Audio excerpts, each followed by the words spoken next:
What's up, guys? Don't forget to smash that like button, drop a comment, hype up the video, and if you're new here, hit that subscribe and join the family. The story begins at the Junior Beastmaster School, where a voice reminds the students that with the Beastmaster exam approaching, there's less than a week left, and tomorrow will be the qualification assessment. The teacher says everyone has already contracted their first beast and advises them to rest well today, prepare thoroughly, and strive for good results.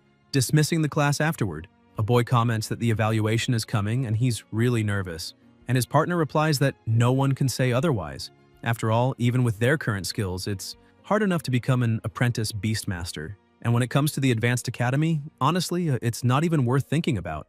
The blonde boy says his goal is to enter the Ningjiang City Beastmaster Academy, which, although not top tier, he believes he can get into as a mid-level school without trouble. The boy beside him is desperate, saying he can't even pass the apprentice exam, and if that continues, he'll just be an ordinary person for the rest of his life. As the Beastmaster qualification exam approaches, the protagonist wonders what it even has to do with him. After all, he's a time traveler, having crossed space and time into this body just a week ago.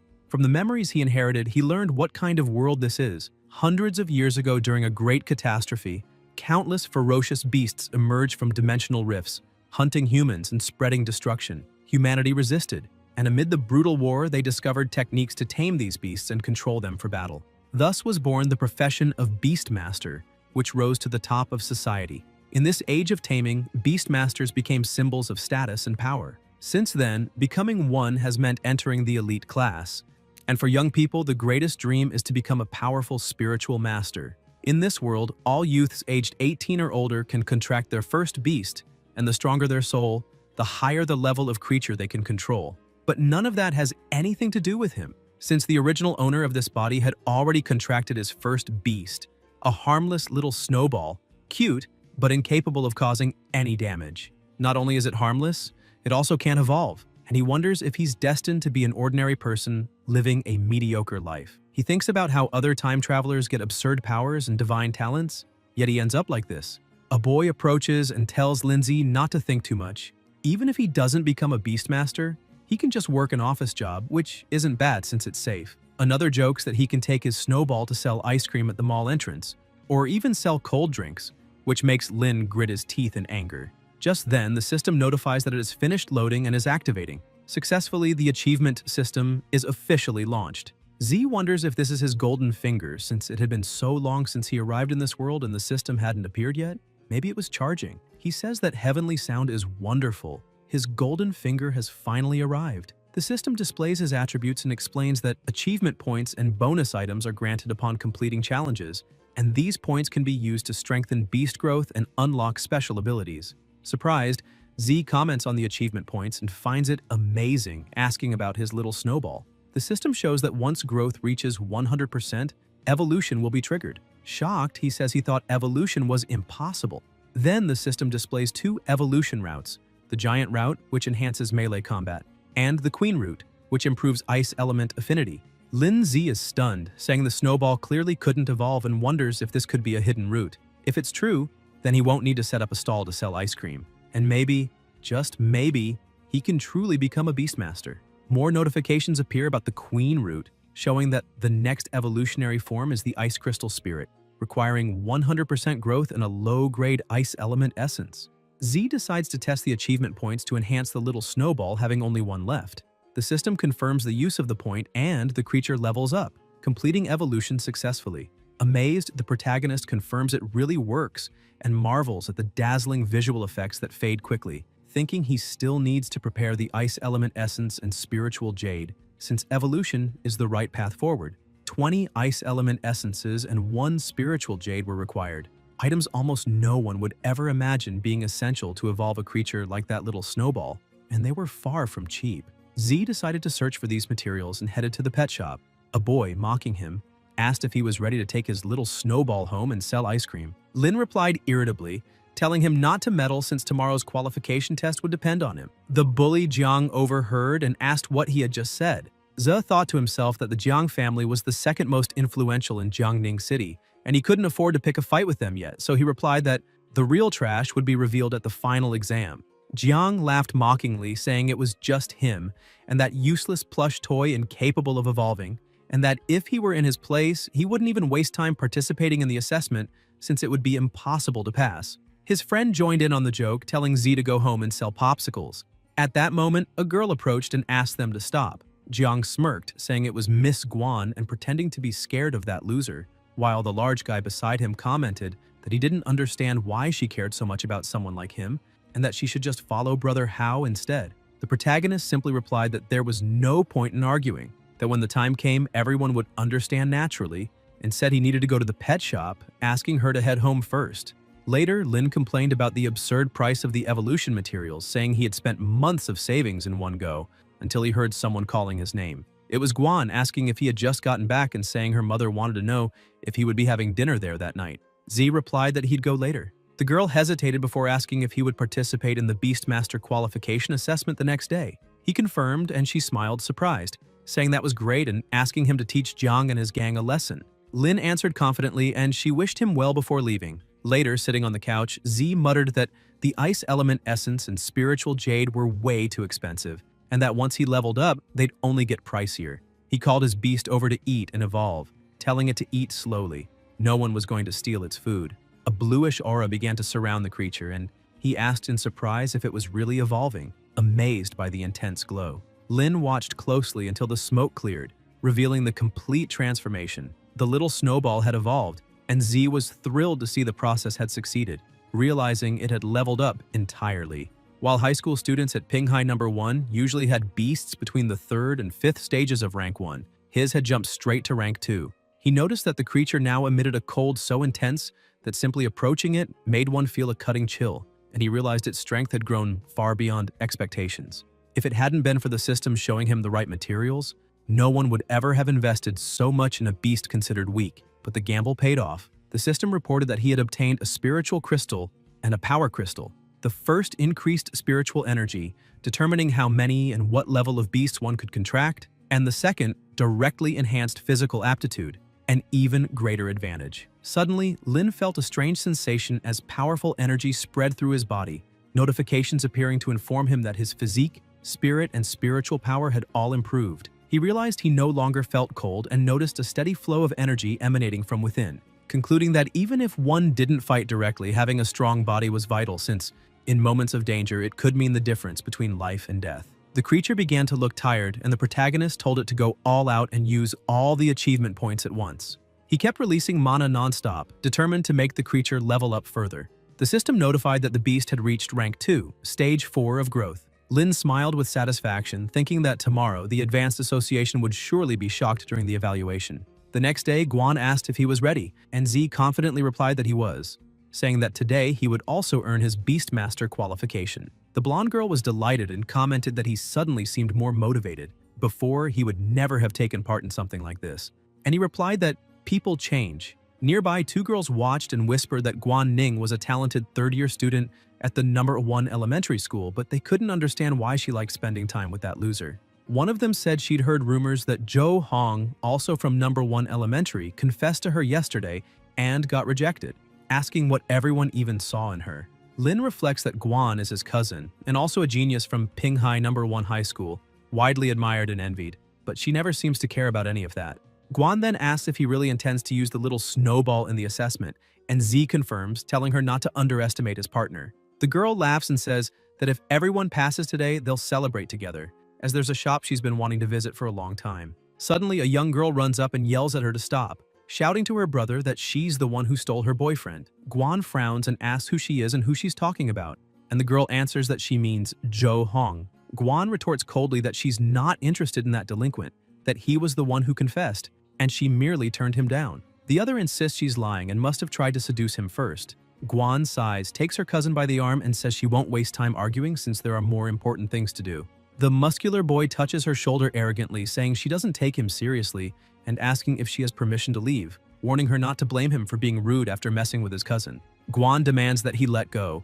The brute widens his eyes, raises his fist, and tries to hit her, but the protagonist catches his hand before the blow lands. Ning is shocked. The little girl shouts for her brother to stop fooling around, saying everyone knows how useless that cousin is. The muscular guy glares at him and asks if he wants to play the hero saving the damsel, warning him to think twice before getting involved. Lin throws him hard, sending him flying and crashing heavily to the ground. Z calmly says that she's his cousin, and if he wants to settle something, he should settle it with him. The brute grits his teeth in fury while Guan watches in disbelief, realizing how strong her cousin has become after enhancing his body. The muscular boy tries to defend himself, claiming Lin provoked him and that if anything happens, it'll be his fault. He then releases his mana, glowing intensely, and summons his ghost wolf. The beast appears shrouded in blue energy, and he says he never expected a mere high school student to have the guts to face his rank 2 wolf. Guan watches, thinking that her own beast is only rank 1, stage 7, and even though she trusts it, the chance of victory is slim. Still, she asks her cousin if he plans to use the little snowball.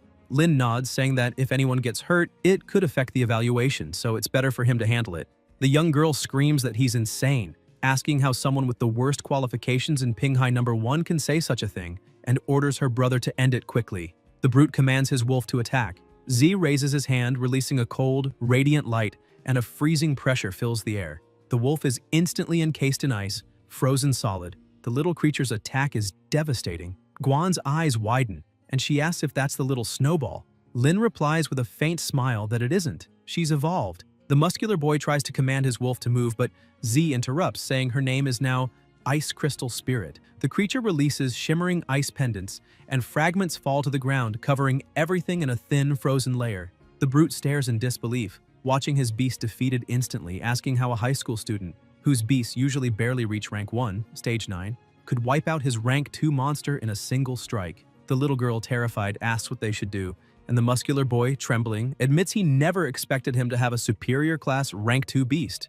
Z slowly approaches and asks if he wasn't the one who said they could leave. Both step back terrified as the Ice Crystal Spirit begins releasing another wave of gleaming ice shards that hover menacingly in the air. The brute panics and immediately apologizes, saying he was wrong. The protagonist answers coldly that he's apologizing to the wrong person. The brute then turns to the girl, begging for forgiveness and admitting they made a mistake, pleading for mercy and promising that when he returns, he'll teach Jo Hong a lesson. The girl calls out to him, confused, asking why he's just standing there, until she's slapped across the face by her own brother. Lin simply tells them to forget it and leave, gently patting his creature. The girl and the brute run away in panic. Guan stares at him, astonished, saying he's amazing and wanting to know how he did that since that was a rank 2 ghost wolf. She asks what's going on with the Ice Crystal Spirit and whether the little snowball can still evolve. The protagonist confirms but says there's no time now and that he'll explain later. They need to hurry and get to the qualification exam site.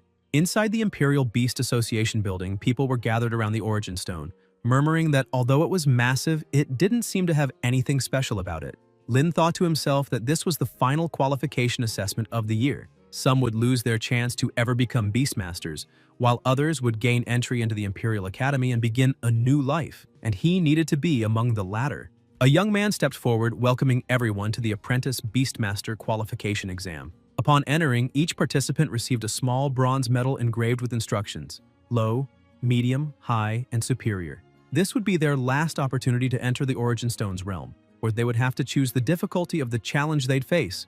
The higher the level, the greater the rewards. The screen displayed the 4 options: low, medium, high, and superior, with the last granting direct promotion to Apprentice Beastmaster. The crowd murmured excitedly that passing the superior difficulty would be incredible. Guan asked which level her cousin planned to choose. The supervisor spoke up, reminding everyone to think carefully before deciding, since their choice was directly tied to their future growth, and they should match the challenge to their own strength. Ning lowered her head and made her choice. The results appeared on the screen. 46 people had chosen low, 10 chose medium, 1 chose high, and 1 chose superior. 2 boys started laughing, mocking whoever picked superior, saying that whoever it was could kiss their Imperial Academy dreams goodbye. Guan looked at the screen in shock and asked if her cousin had really chosen the superior difficulty, reminding him that if he failed, he wouldn't be able to apply to the Beastmaster Academy. The protagonist calmly replied that he knew what he was doing and told her not to worry. The people around them whispered, wondering if he was the one who chose it, if he pressed the wrong button, or if he was simply insane. The supervisor looked at him and asked if he hadn't heard the warning, urging him to think again. Lin replied that he'd made the decision after careful thought. The supervisor asked if he truly believed he could pass the superior difficulty, and Z confirmed that he did. The man shook his head, saying young people were always arrogant. He had warned him, and if he wanted to play with fire, that was his problem. Once everyone confirmed their choices, he announced the start of the test. The participants sat down, closed their eyes, and a powerful energy began to fill the room, radiating a blinding light. When it faded, they appeared on the monitoring screen, The supervisor leaned forward with curiosity, commenting that the boy who chose the highest level looked interesting. Inside the virtual realm, the protagonist found himself crouched on the ground, realizing he had truly entered the illusionary domain of the Origin Stone. He recalled that any injuries sustained there, to himself or his beast, wouldn't affect reality, so there was no reason to hold back. The system notified him of an unclaimed achievement, victory in his first battle, defeating the Ghost Wolf. Lin grinned as he realized he could use the system inside this realm. More notifications appeared, stating he had earned 100 achievement points and a spiritual crystal. Z immediately ordered the system to use both the crystal and the 100 points. The system confirmed the attribute enhancement, and the protagonist thought his chances of victory had just skyrocketed. Suddenly, something stirred ahead. When he looked up, a flaming lizard emerged from the fire, charging forward. Lin frowned and muttered that they said the superior difficulty was supposed to be challenging. So why was the first enemy only level 1? The lizard opened its jaws and unleashed a torrent of flames.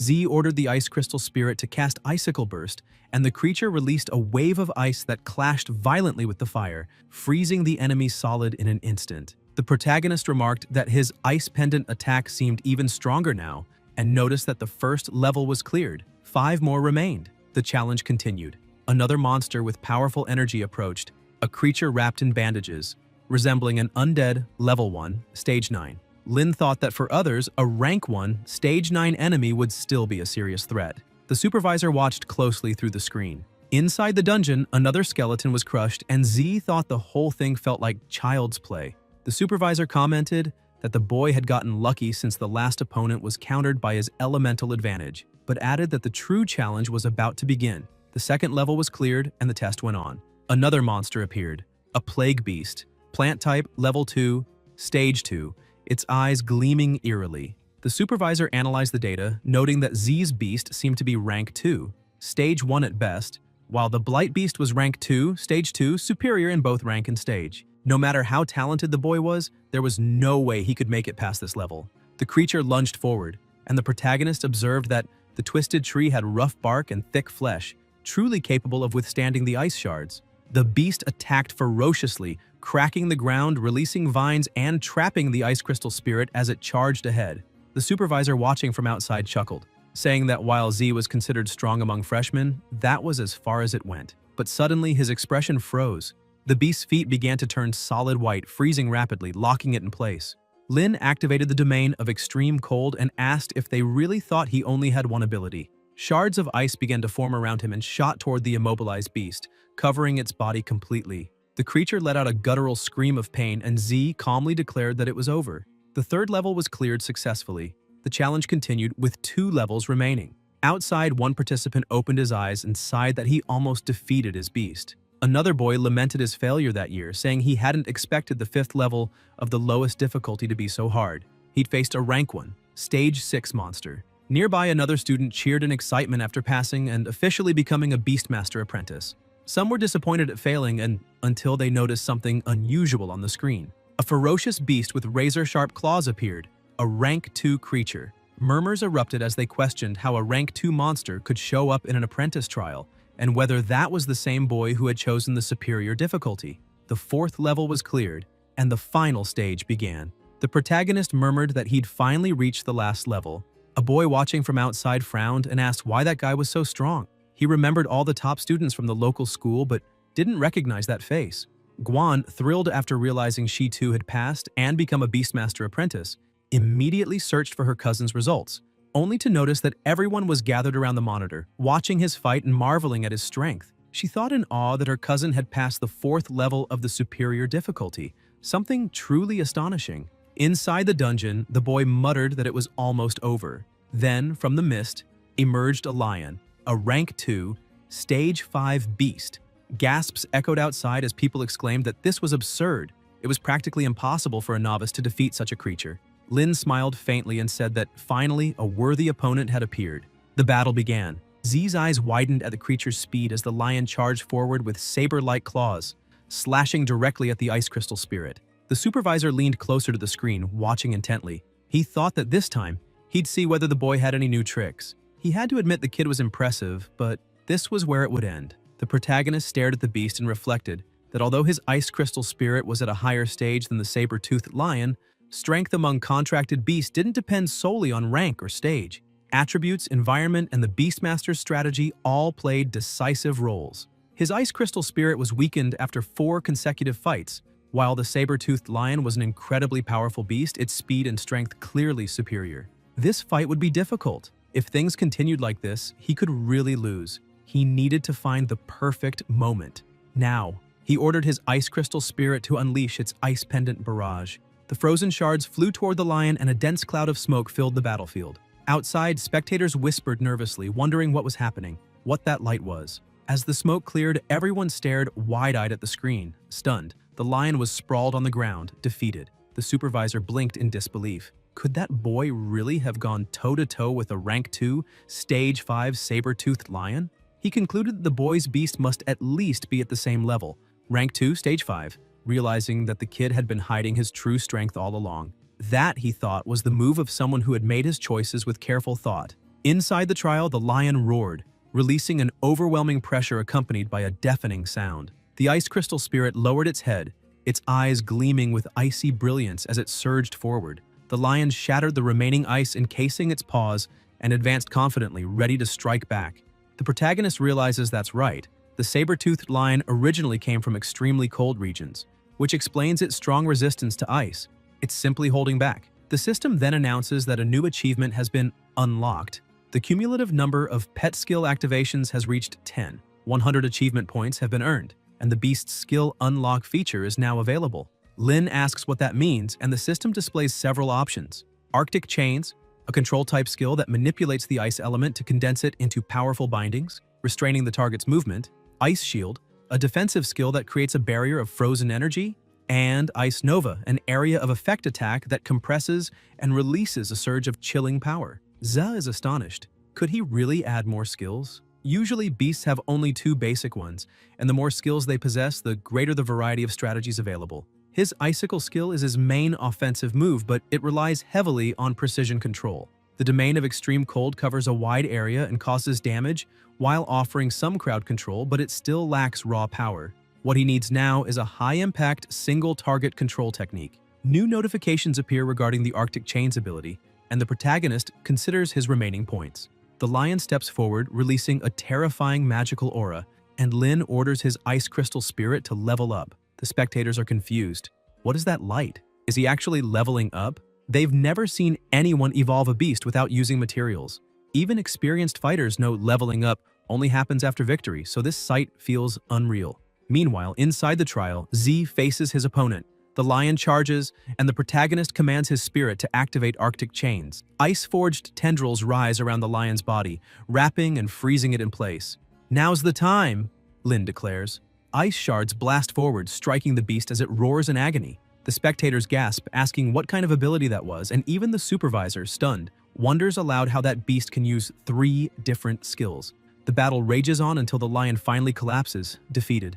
Zay is congratulated for clearing the level and passing the superior difficulty apprentice exam. Guan cheers, shouting that he won. "It's incredible!"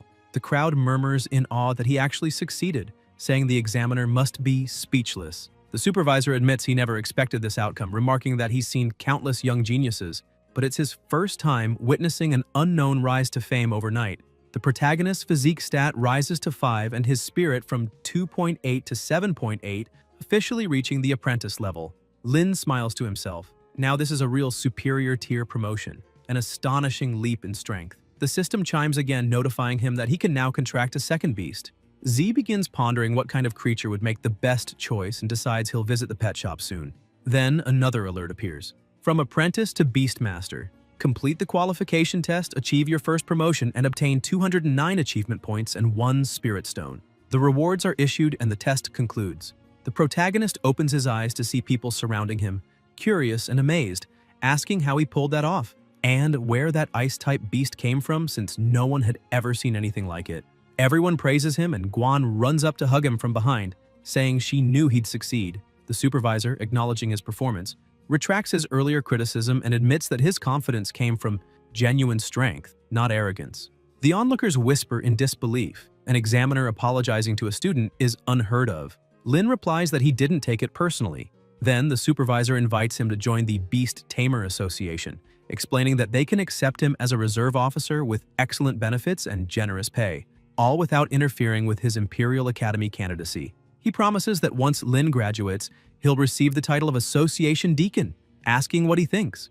Guan urges her cousin to accept immediately. Only top graduates of the Imperial Beast Academy qualify to even attempt the association's exam, and competition there is fierce, like thousands of soldiers crossing a single plank bridge. The protagonist reflects that if he accepts, he won't have to worry about expenses or tuition for the next 4 years, and everyone would respect him. Yet he also knows one immutable truth of this world. There's no such thing as a free lunch. The greater the reward now, the higher the price to pay later. Furthermore, the Beast Tamer Association had far too many regulations, and he wasn't ready to give up his freedom just yet. He thanked the examiner for his kindness and said that he had thought it through clearly. He would make plans after enrolling. A boy nearby joked that if Lin didn't want the offer, he'd gladly take it himself. The supervisor stepped back with a smile, thinking that Lin was a good kid. With that rate of growth, he would soon become hundreds of times stronger than he was now, strong enough to qualify for the association's highest level benefits rather than settling for minor ones early.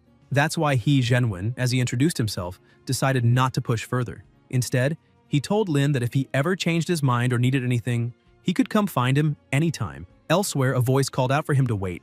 It was Liu Xian and Zheng Xiaoyun from the neighboring class. Both asked for his contact. Liu handed him her phone and asked him to add her as a friend, saying she'd liked him from the start, and that they could play together sometime. Zhang, a bit shy, mentioned she was in the class next door. Ze said he still had something to do and hurried away while the girls shouted for him to add them. Ning immediately stepped in, pushing him away from them, just before a message popped up on his phone, summoning him to the office. There, Lin asked if she had been the one to call for him, and the teacher confirmed it, saying she'd heard he had passed the superior difficulty test. Z looked puzzled, but she suddenly hugged him excitedly, saying how wonderful that was, and that he knew she was the teacher who cared about him the most. Lin couldn't help but remember how she once scolded him harshly for failing a test. The teacher explained she had called him because she wanted to give him something, a book titled Collection of Basic Spirit Techniques, containing fundamental methods and exercises for spiritual cultivation. She told him it was one of the mandatory courses for apprentice beastmasters and that it would be wise to familiarize himself with it before entering the academy. Spiritual techniques, she explained, alongside beast control, were a beastmaster's primary means of combat. Those who mastered powerful spirit arts could even defeat wild beasts without relying on their contracted creatures, fighting solely with their own spiritual power. Moreover, these techniques could protect the body and synchronize with beasts during intense battles, preventing injuries. Enthusiastic, the protagonist said he would begin training right away, and the teacher encouraged him to come to her if he encountered any difficulties. Later, in the dormitory, Lin sat on his bed with the book open, studying the spiritual guardian technique, which created a shield of energy capable of blocking attacks from all directions, consuming spiritual power to maintain it. He decided to learn the basics now and focus on advanced techniques after enrolling in the Imperial Beast Academy. 10 minutes later, he was already cultivating. When he opened his eyes, a circle of mana shimmered around him. Lin realized he had already mastered the basic technique. An ordinary person would need days or even months to do so, but he had achieved it in just 10 minutes. Proof of how valuable his spiritual power of 7.8 truly was. The system notified that he had successfully learned a spiritual technique and awarded achievement points. Lin realized the system also recognized spiritual skills and thought that by accumulating enough points, he could enhance his abilities and save more lives. Continuing his cultivation, he noticed that his protective shield had grown clearer and larger, capable of covering 3 or 4 people at once. He calculated that each use consumed only 10 points of spiritual power, and with his current limit of 880, he could activate it 78 times in a row. Remembering the Spirit Stone he had earned for passing the Apprentice Beastmaster qualification, he decided to use it. The system notified spiritual power increased from 780 to 880. Lin smiled, thinking that with so much power, it would be wasteful to only use defensive techniques. So he decided to learn 2 more. The book described Spiritual Arrow, which required total focus of the mind to concentrate spiritual power at one's fingertips, and Spiritual Impact, which gathered that power into a fist to unleash it in a direct strike. Still seated, Z continued cultivating. Opening his eyes, he launched an attack. The system reported 10 points of spiritual power consumed. The protagonist noted that while the force wasn't great, the precision rivaled that of a skilled archer, deciding to test it again later. A strong energy formed around his arm, and Lin struck once more, consuming 30 points of power and cracking the wall. Stunned, he wondered if he was truly that strong. Soon after, the system issued new notifications. He had successfully learned 3 spiritual techniques and earned a spiritual replenishment potion, capable of instantly restoring his entire spiritual power reserve. The protagonist remarks that it's a useful item and that he should save it for critical moments. The Spirit Arrow and Spirit Impact techniques level up to Tier 2. Lin lies on his bed and decides to keep his remaining achievement points for emergencies, remembering that the next day he'll need money to buy his second contracted beast. At the mission center, the place is crowded, and Z thinks to himself that this is his first time taking on a mission to earn money. With his current strength, he's confident he can easily handle a standard-level task. The system lists several available missions: expel ghost dragonflies near Yangshan village, eliminate the fierce eagle along the highway, or clear out the deep-water demon shoal. He chooses the one with the highest reward and notes that, since he's only an apprentice beastmaster, he's been assigned to a team of 3 others for safety. Still, he feels tricked. He could have done this alone, and decides to head to Death Toll Canyon before 2 o'clock. Upon arriving, a boy greets him, saying he finally showed up. Lin greets back, and Zhang Lei says he's been waiting for a while, asking if Lin hasn't graduated yet. Zhao Mingshan frowns, surprised that an ungraduated novice was assigned to the mission. Wang Shuiyun defends him, telling Zhao not to scare the newcomer and just let him follow during the mission. Lin politely replies that he hasn't graduated yet and apologizes for any inconvenience. Wang smiles, saying he's well-mannered. Zhao mocks her, saying she's being a fool in love again, warning that the mission might be more dangerous than it looks and telling her not to die for it. Wang just mutters in annoyance. Mingshan announces that he'll serve as the temporary captain and that everyone must follow his orders once they reach the objective area, but warns that his own share of the reward will be reduced because of it. Lin observes that this group is made up of people who didn't qualify for the Imperial Beast Academy. Survivors relying on incomplete beast-taming techniques learned in middle school, taking risky jobs just to get by. Calmly, he says that rewards should be distributed according to effort. The more someone contributes, the more they deserve. A voice in the back comments that he's a sensible kid. The group then moves out, soon feeling a thick presence in the air, a strange energy spreading as monsters begin to appear. Zhao shouts for them to seal the hole and kill the beetles. Mingshan summons his horned rhino, Zhang calls his mantis, and Wang summons her fear wasp. Z stays quiet, wanting to gauge their strength before acting. The beetles swarm in huge numbers, and Zhao yells for everyone to fight to the end. The rhino charges forward, crushing enemies. Zhang orders the mantis to strike as well, while Wang, irritated, tells him not to interfere as her wasp fires poisonous needles. Several beetles surround the mantis, but the group manages to push through. Zhang laughs proudly, saying the 3 of them make a perfect team, and that Lin's job is just to stand there and shout, 666.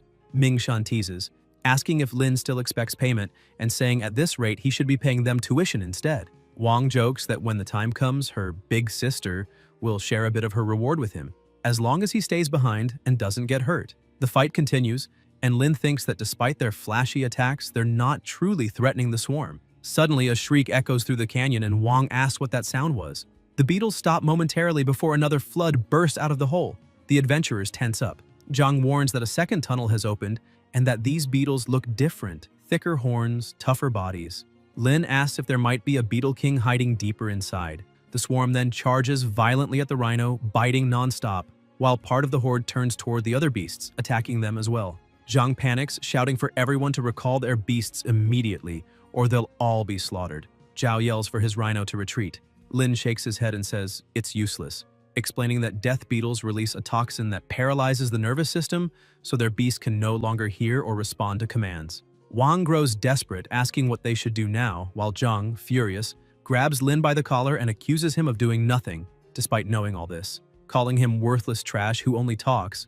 Ze answers coldly that what he should be worrying about right now isn't his pet, but his own life. The swarm rushes toward them in a wave of wings and clicking mandibles. Zhao shouts for everyone to run, yelling that this cursed mission clearly isn't level 1. The creatures close in, their shadows swallowing the ground. Ming's eyes widen in sheer terror, until a blinding light bursts around them. A spiritual barrier spreads outward, enclosing the entire group. It was a spirit technique summoned by the protagonist. Zhang Lei becomes indignant, saying that this is a spiritual technique, something only students from the Imperial Beast Academy should know, and asks how an ordinary person could possibly do that. Lin tells him to stop talking nonsense and just watch what's about to happen. Then he summons the Ice Crystal Spirit. Everyone is astonished to see such a unique and icy creature, wondering what kind of beast it is, as none of them had ever seen anything like it before. Lin analyzes the situation and thinks that, compared to pet ranks, these beetles would be at most rank 1 to 7. weak individually but dangerous in numbers and without any area of effect attacks. There's no way to face them directly, but his Ice Crystal Spirit, a rank 3 pet, has the perfect power to wipe out large groups of enemies. The pet releases an overwhelming icy aura, freezing everything around. Lin orders them to retrieve their beast before it's too late, warning that if they agree to give up the rewards, he'll help them get out alive. Zhao agrees, saying all the rewards can go to him as long as the beasts are saved and everyone escapes alive. Zhang protests, saying that the insolent boy is threatening them, and asks if he thinks he's that legendary candidate who passed the higher difficulty test. Ze calmly replies that he is. Wang, surprised, says she suspected he was different and finally understands why someone still in high school has such strength, pleading with him to save their beasts.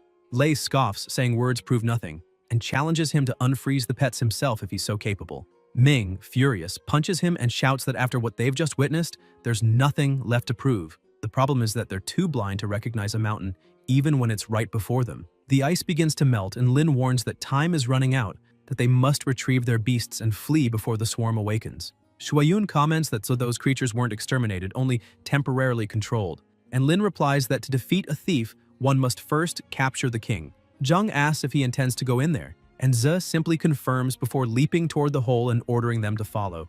Inside the cave, the environment is pitch black, but Lin sees everything clearly, realizing that the enhancement of his physical aptitude also improved his vision. The air is dense and humid, and soon more beetles emerge from the ground and walls. Lin raises an energy barrier and fires volleys of ice shards, blasting enemies away. He then activates the spiritual guardian technique, destroying the rest. The barrier begins to crack under pressure, and he thinks there are too many enemies. Even with so much spiritual power, he won't be able to hold it for long. He remembers his remaining conquest points and accesses the system. 2 new abilities appear: Ice Shield, a defensive technique, and Ice Nova, an area of effect attack. He checks that he has 150 conquest points available and thinks that's just enough to learn both. The Ice Crystal Spirit quickly masters the skills. Lin analyzes that, with its control over the ice element, the pet can now move freely outside the Guardian's protection, and the Ice Nova is perfect for massive damage, though it needs to gather ambient energy before use, something that can be combined with Arctic Domain. The barrier finally shatters. At that instant, the Ice Crystal Spirit charges forward, releasing a freezing wave that covers the ground and air, immobilizing the insects. Lin shouts, "The ice element has arrived! Ice Nova!" The beast gathers power and unleashes a devastating icy explosion, a storm of cold energy sweeping through everything ahead, defeating dozens of beetles within seconds, 50 in total. The protagonist watches, impressed, saying that although the protective barrier broke, the result was absolutely explosive. When checking his status, he realizes the pet gained a large amount of experience. Lin concludes that pets evolve by fighting, and though progress is slow, this place full of beetles is perfect for leveling up. He smiles, thinking that perhaps today the Ice Crystal Spirit might break its limit and reach the next stage. A loud noise echoes. The beetles become alert, and the protagonist says it seems their king is inside. Meanwhile, outside, Wang says they need to report the danger of this mission quickly or that boy will be in trouble. Zhang asks why she even cares about him and says he's the one who went looking for trouble until someone approaches running and asking for passage. It's Luo who asks if the mission point for the death beetle is just ahead. Zhao replies that's right, the target point is just ahead, but advises against going until they notice the Bronze Beastmaster emblem, realizing he's a Bronze Beastmaster. Bronze Beastmasters rank among the top 30% in the world, Silver Beastmasters among the top 12%, and Gold Beastmasters among the top 3%. Luo confirms it, saying he's indeed a Bronze Beastmaster. The association noticed the increased difficulty of this mission and sent him to clean up the mess. She says that's great, now they'll surely succeed, and asks if she can go with him. The Bronze Beastmaster strokes her chin and says that since she's so eager to see his performance, he'll allow her to follow. As for the other two, they're not qualified to come along. Both reply that they have no intention of going anyway. Meanwhile, inside the cave, the system congratulates Lin for earning the Beast Eliminator achievement and grants 300 conquest points plus an explosive seed card. The explosive seed card instantly boosts a current pet's level temporarily. The protagonist wonders about Beast Eliminator and whether such an achievement really exists. He finds it similar to Human Eliminator, but this time with far greater rewards, something worth collecting. More notifications follow. Ice Crystal Spirit upgraded to level 3. Growth rate for stage 3, 94%. Lin thinks it seems one step closer to the next stage, the Snow Lady. Strange noises echo, and Z realizes it's almost time to leave, until something approaches. It's a massive and terrifying monster. The protagonist is stunned by the enormous creature and thinks that, according to the mission details, the death toll beetle crisis happened a week ago, which means this guy must have evolved only recently. The giant monster roars, and Lin thinks that if he runs now, he'll earn nothing. But if he gives it his all, he might turn a bicycle into a motorcycle. Suddenly, something rushes up behind him, a stone beast charging across the ground, with Luo holding Wang in his arms as she says, "It's great their teammate is safe." Z asks why they came back. The Beastmaster demands to know why there's someone else here and tells the boy to step aside. This is too dangerous, not a place for him. This is the Death Toll Striker, the legendary Beetle King, a 4th-rank beast that appears only once in tens of thousands of death toll beetles, and has the ability to control the entire swarm. It was clear this was the one causing all the trouble. To test how he handles it, the protagonist calls out saying he came here to take this mission and not to be interfered with. This boss belongs to him. Luo asks if he even knows who he's talking to. The monster charges, roaring, and Luo declares he's a bronze beastmaster. Who the hell is he to talk like that? The giant monster lunges from behind, but Lin releases icy chains while introducing himself. The Beastmaster asks if he's the one who passed the higher difficulty trial and says it's no wonder he has some skill, but he'll say this. He passed the learning trial and, after hundreds of battles, cleared the bronze level test. Ze answers that he will too. Luo gets irritated and Wang shouts for them to stop arguing because danger is right behind them. The beetle breaks through the ice chains. The Beastmaster says it's troublesome and that he'll show the gap between them, then uses a spiritual technique. The stone monster's current power is rank 4, stage 2, and the protagonist wonders if such a spiritual technique really exists. A powerful strike is launched, causing a huge explosion. The monster crashes to the ground. Luo says that mastering high-level spiritual techniques is something not everyone can do. This is the difference between them. The fallen monster suddenly opens its eyes and attacks. The system alerts that the Death Toll Striker has entered a berserk stage. Its current combat power equals a stage 3 rank 4 threat. The Beastmaster says this guy is really tough to handle. Lin rushes forward, unleashing a spiritual impact. As the smoke clears, Z moves aside, realizing the beast is now targeting him. The monster is restrained by chains made of ice stones, but they shatter under force. The protagonist is shocked, saying those are Arctic chains. Shards of ice launch, and Luo remarks that now they're all together. The monster assumes an attack stance, unleashing massive shockwaves as smoke fills the air again, and the stone beast crashes to the ground. Wang screams for everyone to run, saying that insect is too dangerous or they'll all be wiped out right there. Luo observes and says it's a strange power. Better to spare it for now, they'll figure it out later. Lin replies that he's staying to finish it. The Beastmaster calls him insane, saying that not even the enhanced rock monster could do anything against that beetle. Ze retorts that he himself said the difference between them is mastering advanced enhancement techniques. Luo demands to know what he means and what he's trying to do. The protagonist then uses the explosive seed cards, and an intense energy begins to surge. The Beastmaster, astonished, asks if he can also enhance spiritual techniques. The Ice Beast releases an overwhelming power, and Luo exclaims that he must be joking, asking who the hell this guy is. The system notifies rank 4, stage 3, duration 60 seconds. Lin thinks 1 minute, with spiritual techniques that should be enough. The monster charges forward and Ze restrains it again with ice chains. Realizing that as the Ice Crystal Spirit's level increases, the skill's power grows far stronger than before, but control weakens, so he decides to focus on the outcome and let it rage until the end. The system warns, strengthening time remaining 40 seconds. The monster breaks the chains again, and Luo shouts for him to stop, saying that if he keeps exceeding the limits of his spiritual and life force like that, he'll end up dead. The protagonist replies that it's fine. He's only used half of his spiritual power and there's nothing to worry about. The Beastmaster says, that's impossible. Wang comments that he's a genius and that maybe they really can finish the attacker with this final strike. The monster begins to roar loudly and the Ice Beast charges, unleashing a freezing power so immense it sends the creature flying. The density of energy rises sharply and Luo remarks that it's an incredible force. Now he understands why he's never seen a pet like that before. Sho watches in awe as the Bronze Beastmaster says that in ancient times, mythical beasts fought alongside humanity, and humans gathered the 5 great elemental beasts of the old era to end the chaos. But since then, those 5 have vanished. The system notifies strengthening time remaining 30 seconds. Ze says it's time to finish these insects. The final blow. The monster starts digging into the ground, trying to escape, but the protagonist attacks again, asking if it still wants to run. Then the monster is finished off by the last strike and the system announces first attack on the boss, Death Toll Striker. Wang shouts that he's won and calls him her god. Luo, in disbelief, mutters that he really stole the spotlight. More notifications appear. The explosive seed card's effect has expired. Lin praises his pet, saying it did an excellent job. The system notifies Ice Crystal Spirit upgraded to level 3, stage 5, growth rate 100%, requires 10 advanced Ice Crystal evolution materials to complete evolution. Z thinks that it's now fully charged and only needs the materials to evolve, but that can wait until after some rest. New notifications follow. Achievement unlocked. First boss kill. Reward: 500 conquest points, 1 revitalization potion, and 1 advanced ice crystal. The protagonist thinks even evolution materials are being given. This system really is amazing. At that moment, someone taps his shoulder. It's Luo, asking if they can discuss something and whether he'd allow the credit for the Death Toll Striker's defeat to go to him. Shua gets angry, asking why he's like that, saying it obviously belongs to her younger brother. The Beastmaster replies by offering 10W.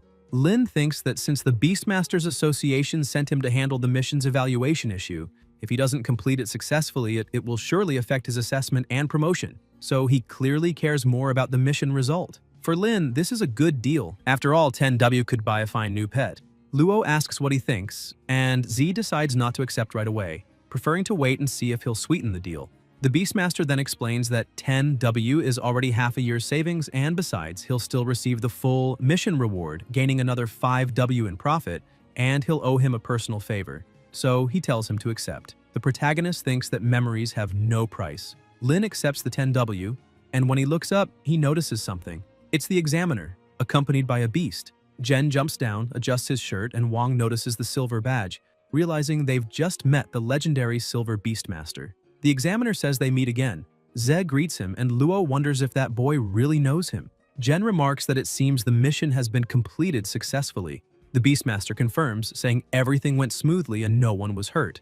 The examiner observes that the creature they defeated must have reached at least rank 4. If he remembers correctly, the boy's pet had only been rank 2. Even for a rare genius, it must have been the combined strength of both, together with the main force that managed to bring down a rank 4 beetle. He then says this is probably the second time he's had to apologize due to the Beast Tamers Association's negligence in mission classification. Tasks originally of intermediate difficulty were marked as ordinary, which damages the association's credibility, and he sincerely hopes to be forgiven. The protagonist replies that it doesn't matter since their senior protected them well, and Luo says he's flattering him too much. She thinks that's what it means to have real class. The examiner adds that to compensate for the mistake, the association will grant 10W as compensation, and will also retrieve the monster's body for research. The Beastmaster thinks the kid is making quite a profit, and Lin remarks that it's better to be obedient than merely polite, accepting the payment and reflecting that this is more than simple compensation. It's a gesture of goodwill and money meant to demonstrate the association's stance. Refusing it could cause trouble later. He still needs resources, since he doesn't have a second pet, so that amount is an investment. The examiner says the money has already been transferred to his name and wishes him to use it wisely, also inviting him to visit the association whenever he needs help. Jen lifts the monster's corpse with one hand and takes his leave. Ze is astonished at how effortlessly he lifted it. As the other three walk out, Luo comments that he earned 20W that day. The protagonist says it's actually more of a favor, and the Bronze Beastmaster assures him he'll never forget it. She says she didn't expect to meet 2 incredible people in one day, and that the trip was worth it. She promises to train hard to become stronger and asks if, when she reaches his level, there'll still be a chance for them to take missions together. Lin encourages her to keep striving, telling her that opportunity will come. Later, Z walks along, thinking that 20W should be enough to buy a grade B pet. In a shop, the clerk greets him and asks how she can help. He replies that he wants to buy a pet, and she invites him to follow her. Going downstairs, the attendant explains that all the pets are there and he can take his time choosing. Lin observes and thinks that for an ordinary shop, grade B is probably the highest available. There are plant types like the Mushroom Child, which has no evolution route, and also flame creatures like the Fire Diabone, which possesses a hidden evolutionary path, the Furious Flame Ghost. Zell reflects that though it has a secret path, it doesn't reach the level of king grade beasts like the Snow Queen, which evolves from the hidden root of the Snowball. The clerk comments that he has a good eye, and that the little Fire Diabone is considered a rare elite grade B beast, costing 16 to W. The protagonist says that's expensive, and she explains that the price includes all evolution materials. Lin decides to keep looking and recalls that Snowball had been classified as Class F and was said to be unevolvable, but he realizes those rankings are based only on the knowledge and experience of the association's appraisers, not absolute truth. Then, the system alerts him that a pet with a hidden king-grade evolutionary root has been detected. Z thinks the creature looks familiar, and the system reveals it's of the rock type, a stone monster. The normal evolution route leads to the rock giant, which increases power and defense, becoming massive and resistant to certain elements. But the hidden route leads to the rock god, returning to the ancestral lineage, awakening a trace of extraordinary divinity, and gaining the power to command earth and stone. The next form of the monster is the rock phantom, and the conditions to reach it require a 100% growth rate, 20 intermediate earth element essences, and undead dust. The protagonist thinks it's no wonder it looked familiar. Luo's pet, the giant rock monster, had evolved from the same small creature, but only through the standard route. He never imagined that this tiny being had the potential to evolve to godhood. From another perspective, he realizes that the ice crystal spirit excels in burst power and control, fitting the mage type, while the stone monster clearly belongs to the warrior type. The clerk insists he shouldn't hesitate, saying that the little stone monster is a popular choice, easy to carry and to fight with, and that its evolution materials are simple, making it inexpensive. She offers to sell it for about 8W. Lin agrees, saying it's a deal, and takes the opportunity to also request 20 intermediate earth element essences and 500 grams of undead dust. The clerk looks puzzled and asks if he plans to evolve the stone monster, explaining that such materials wouldn't be enough for that purpose, and that intermediate earth essences are far too expensive to use on a grade D beast. Z replies that no, it's just a gift, and thinks to himself that the materials cost more than the pets themselves. The clerk hands him the sealing pearl, and the system notifies that the second beast contract has been successfully established, granting conquest points. That night, back home, the protagonist looks at his new companion and thinks he needs to raise its growth rate to 100% before anything else. He activates the enhancement function, and the system confirms the consumption of 220 conquest points, upgrading the stone monster to rank 2, stage 2, with maximum growth rate. Z looks at the little creature and thinks it looks kind of dumb, but who would have guessed something like that could hide divine potential? He then tells the pet to eat all the evolution materials so it can evolve. The little monster devours everything quickly, and Lin comments that only the undead dust is left. The pet lies down exhausted, and Lin jokes, asking if it knows how much that cost and whether the seasoning was too spicy. The pet starts flailing its arms and legs, and Z remarks that it's still angry, even though it doesn't understand a thing. He then summons his ice beast and notices it seems to be recovering well. The stone pet, however, suddenly lunges to attack the other, but the ice beast slams it to the ground with a single blow, making it cry. Lin rubs his forehead, thinking it's stubborn, and the pet goes back to eating. Suddenly, the system announces that its growth rate has reached 100%. A black light spreads, accompanied by lightning, and the stone pet undergoes a drastic transformation. Zhe is amazed and wonders if Luo never realized the stone monster could evolve into that. The creature looks at him with a threatening expression, and Lin asks what it intends to do. The rock pet attacks fiercely, causing a massive impact. The ice beast reacts, leaping forward to meet the strike. When the smoke clears, the rock pet looks confused. The ice beast had raised a shield and completely blocked the blow. Lin comments on the wall and says that a friendly spar is fine, but disobeying orders and attacking on its own deserves correction. The system then notifies that the ice crystal spirit has met the conditions to evolve, and Z says he'll show who's in charge here. New notifications appear. 10 advanced ice crystal materials have been consumed. The mana surrounding the beast intensifies. The pressure in the room rises, and it evolves even further. Its abilities also change. The ice pendant transforms into ice shower, summoning condensed ice blades above the battlefield that fall like a destructive cascade, and the ice shield evolves into crystal mirror, maintaining defense while adding counterattack capability. The protagonist observes and comments that even the skills have been upgraded. The rock pet notices something strange and realizes its feet are frozen in place. Lin commands the ice maiden to unleash ice shower, and countless frozen shards rain down on the pet. When it's over, the stone monster collapses, defeated. Z declares that since it has signed a contract and become his pet, it must obey completely. If it can't control its rebellious nature, he won't hesitate to eliminate it, asking if it's convinced. The rock pet stands up and bows before him. Lin smiles, satisfied, saying that's better and not to repeat the mistake. But suddenly, a loud crash echoes. He opens the door and sees the burly man from the building, who asks what the hell he's doing at that hour and if he has any idea what happened to the apartment wall. Z apologizes, saying he was just working out, and promises to compensate the neighbor. The big man crosses his arms and replies that this isn't the first or second time it's happened, demanding compensation for emotional damage too, at least 30W. The protagonist is shocked and asks if he heard that right. 30W? The man confirms and says he wants the money in 3 days or else he'll deal with him personally. At that moment, the rock pet walks up, raising its fist, making the big man go pale with fear. Lin quickly orders it to stop, and the man, trembling, asks if that's his pet and what kind of monster it is.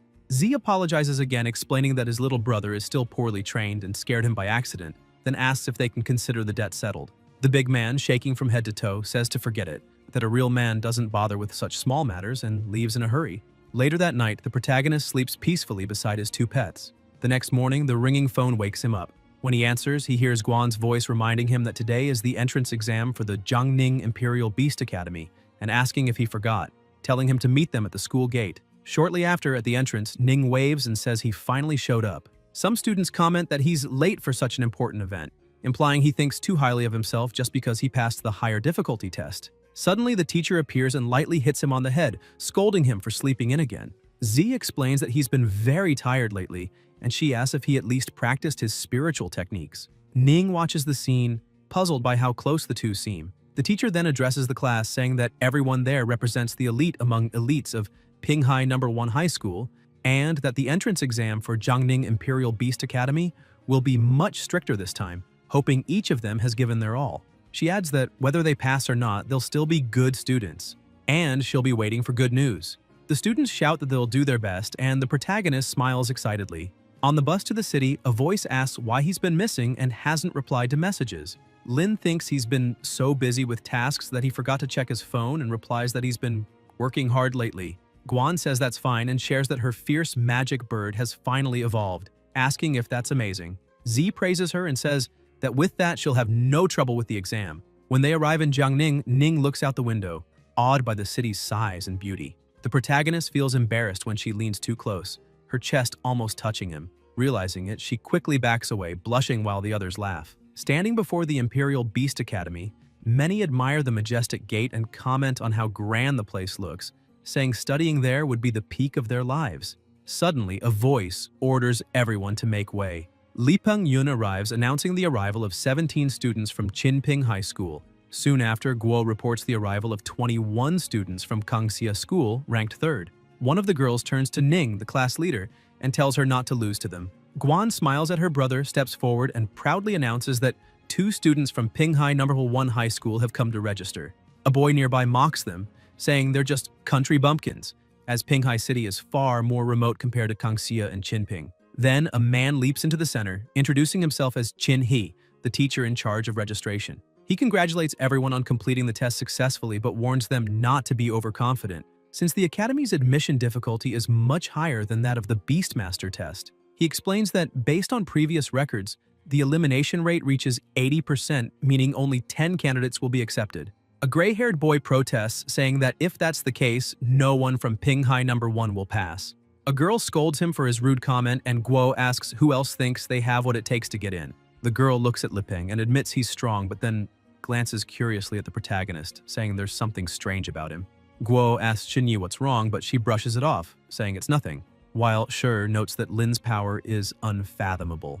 Guo concludes that he's just a country boy and that Pinghai No. 1's level is beneath theirs, so there's nothing to worry about.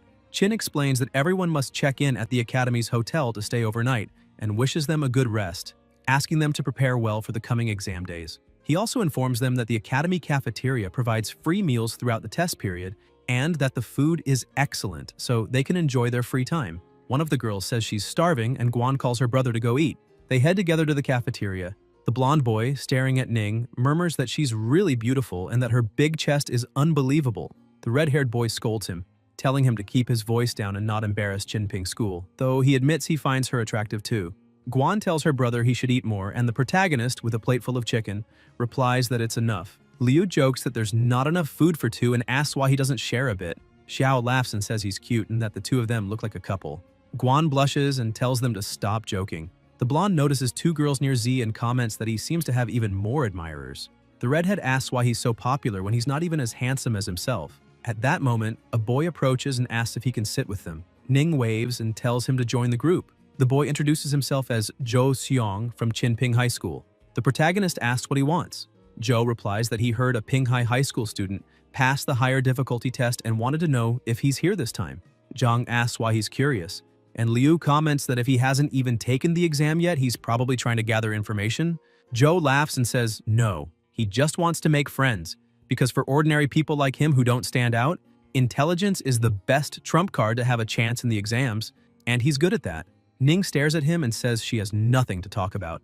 Joe begs her not to be so cold and explains he's not bragging. Among the candidates who came, he knows well who truly has talent. He then begins to name some people. First, the leader of Qinping School, Li Pengyun, a well-known high school student who passed the high-level assessment 2 months ago. His pet is a rank 3 venomous ivy plant. Yun's eyes widen, astonished that a high school student owns such a high-rank beast.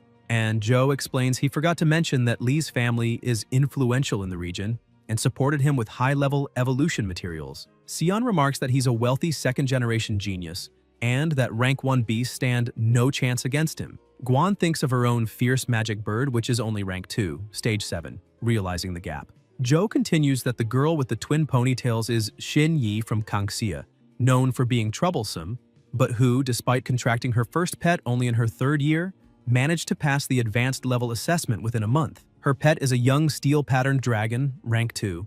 Liu is stunned, saying it's impossible to reach stage 8 of rank 2 in half a year, but Yun suggests perhaps she already had a high-stage pet when she signed the contract, since if spiritual power is high enough, it's possible to domesticate stronger creatures directly. Xin looks confused, glances at the protagonist, and winks, leaving him stunned. Joe goes on to say there's another notable candidate in Kangxia, Tan Yong, owner of a dual-element affinity beast. The two girls gape, and Guan recalls the teacher explaining that dual-element beasts are rare and usually live in extremely dangerous areas, making them almost impossible to domesticate. Lin thinks that, if he remembers correctly, the rock phantom is a fusion of ghost and rock types, and concludes that such a combination is worth developing. Joe finishes, saying he's told all he knows, and asks if he can speak about the student who passed the higher difficulty test. Liu asks whom he means, and Z replies that person didn't come today and no one there knows him. Joe, sensing the unease, says it's fine and won't insist. He stands and leaves, thinking the real candidate could be among them and that they seem to be hiding something. Passing by some boys, he murmurs he'll test that fellow later. Liu, intrigued, asks why Z didn't tell the truth and whether it's really something to be ashamed of. The protagonist answers it's better to be discreet because he doesn't want to become a target so soon, and admits Joe's information might be true.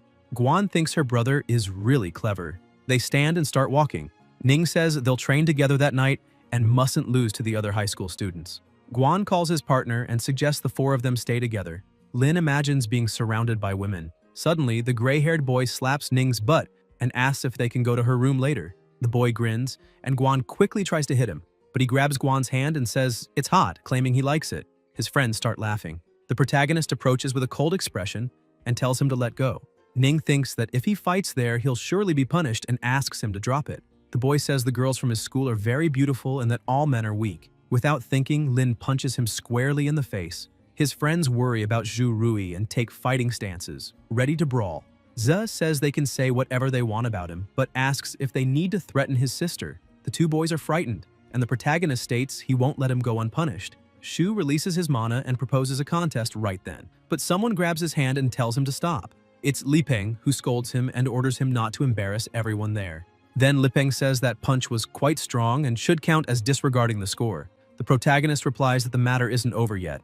Yun declares that she'll teach that guy a lesson when she gets back, but if he still has complaints, he can come to her dorm. The 2 glare at each other with killing intent, and Guan calls his brother to leave. Lin says he'll see him at the exam, while Lu leaves cheering that he's just too handsome.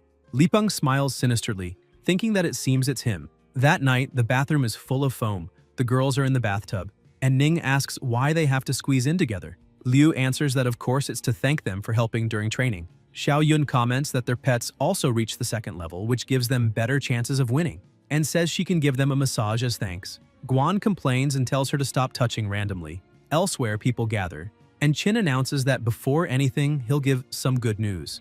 Based on the analysis of past performances, the level of this year's first batch of candidates leads to the conclusion that they are the worst class of students, and no expectations are placed on them. Liu asks what's good about that news. Shu says she's the one holding them back, and Xian, irritated, warns him not to let her find him after the exam. The teacher explains that the next test will still take place in the illusion of the Origin Stone tablet with no difficulty selection, and it's called the Secret Forest. He adds that after everyone sits in meditation and enters the illusion, they'll have a scoring panel on their arms that increases points based on the number of fierce beasts defeated. Level 1 beasts are worth 10 points, level 2 20 points, and higher levels 40 points. Sometimes you are both the hunter and the prey.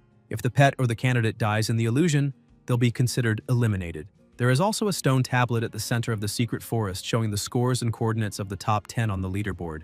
In fact, there are rank 3 beasts around, meaning anyone who encounters one will be eliminated instantly. The competition lasts 4 hours, and at the end, the 10 candidates with the highest scores will be admitted. Yun asks if they can only eliminate fierce beasts, and Chin replies that it's a good question since eliminating other candidates makes the winner receive all of their points. People are outraged, saying it's a cruel rule that encourages them to kill each other, and comment that if they unite to hunt down rivals from that other school, they'll surely make it to the top 10. Tan says they can now go all out. Shin observes the protagonist and he tells everyone to shut up, saying the real battlefield is far more brutal than this, and anyone who wants to give up can speak now. He also warns that the first place on the leaderboard will receive the title of freshman leader and many privileges after admission, and he wants to see who will be king among the new students. Ning thinks it would be great if she could find her brother. Even if she doesn't make the top 10, she can still help him. Lin calls her and tells her that when she enters the illusion, she should use the flying ability of her fierce magic bird to find him as quickly as possible and regroup. Guan smiles, and the teacher orders everyone to sit quietly and enter the illusion. Z appears in a forest, observes the stone tablet, and looks at the watch on his arm, which shows 3 hours and 59 minutes remaining. The protagonist realizes that the information on the arm only shows the current score, but not whether he's in the top 10, meaning everyone will eventually go to the central stone tablet to check the ranking, making it likely the most dangerous area in the later stages. The most crucial point is that if he doesn't go to the tablet and just blindly accumulates points, even if he's among the top 10, the coordinates will still be displayed, attracting other players' siege. It seems the true purpose of this exam is to make participants fight each other, and as long as they're strong enough, they can completely ignore the rules since no one takes points from the strong and the weak end up losing theirs. But it's just a game. Happiness matters most. Until an attack approaches, a two-headed forest python level 1, stage 9. The protagonist automatically activates a barrier and decides that for safety, he'll keep his spirit guardian active since it won't consume much spiritual power anyway. The rock ghost is summoned, and Lin decides to hide his strength for now, using this chance to test the true potential of this creature and see if developing dual attributes was worth it. The ghost faces the python, but Z orders it to stop chasing, since a rank 1 stage 9 beast is only worth 10 points while having power almost equal to a rank 2 stage 1 worth 20 points, making it a major disadvantage to eliminate higher stages within the same rank. Since it's only a test, he decides to challenge even stronger and fiercer creatures. The protagonist feels a bit uneasy, wondering whether Guan will be able to find him successfully, and hopes everything goes well. Meanwhile, Ning is with her beasts, looking at the watch on her arm and noticing that 3 hours and 45 minutes remain, with 30 points accumulated. Guan orders her fierce bird to fly, and Ning wonders where her brother is.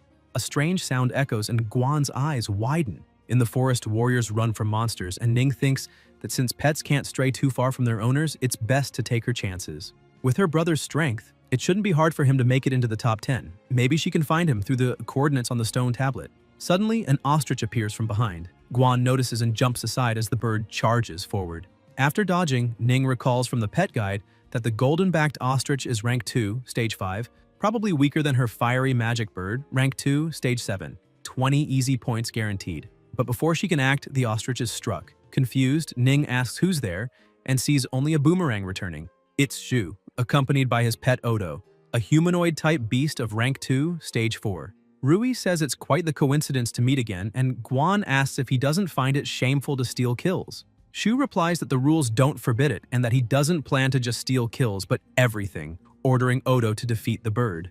Odo lunges forward.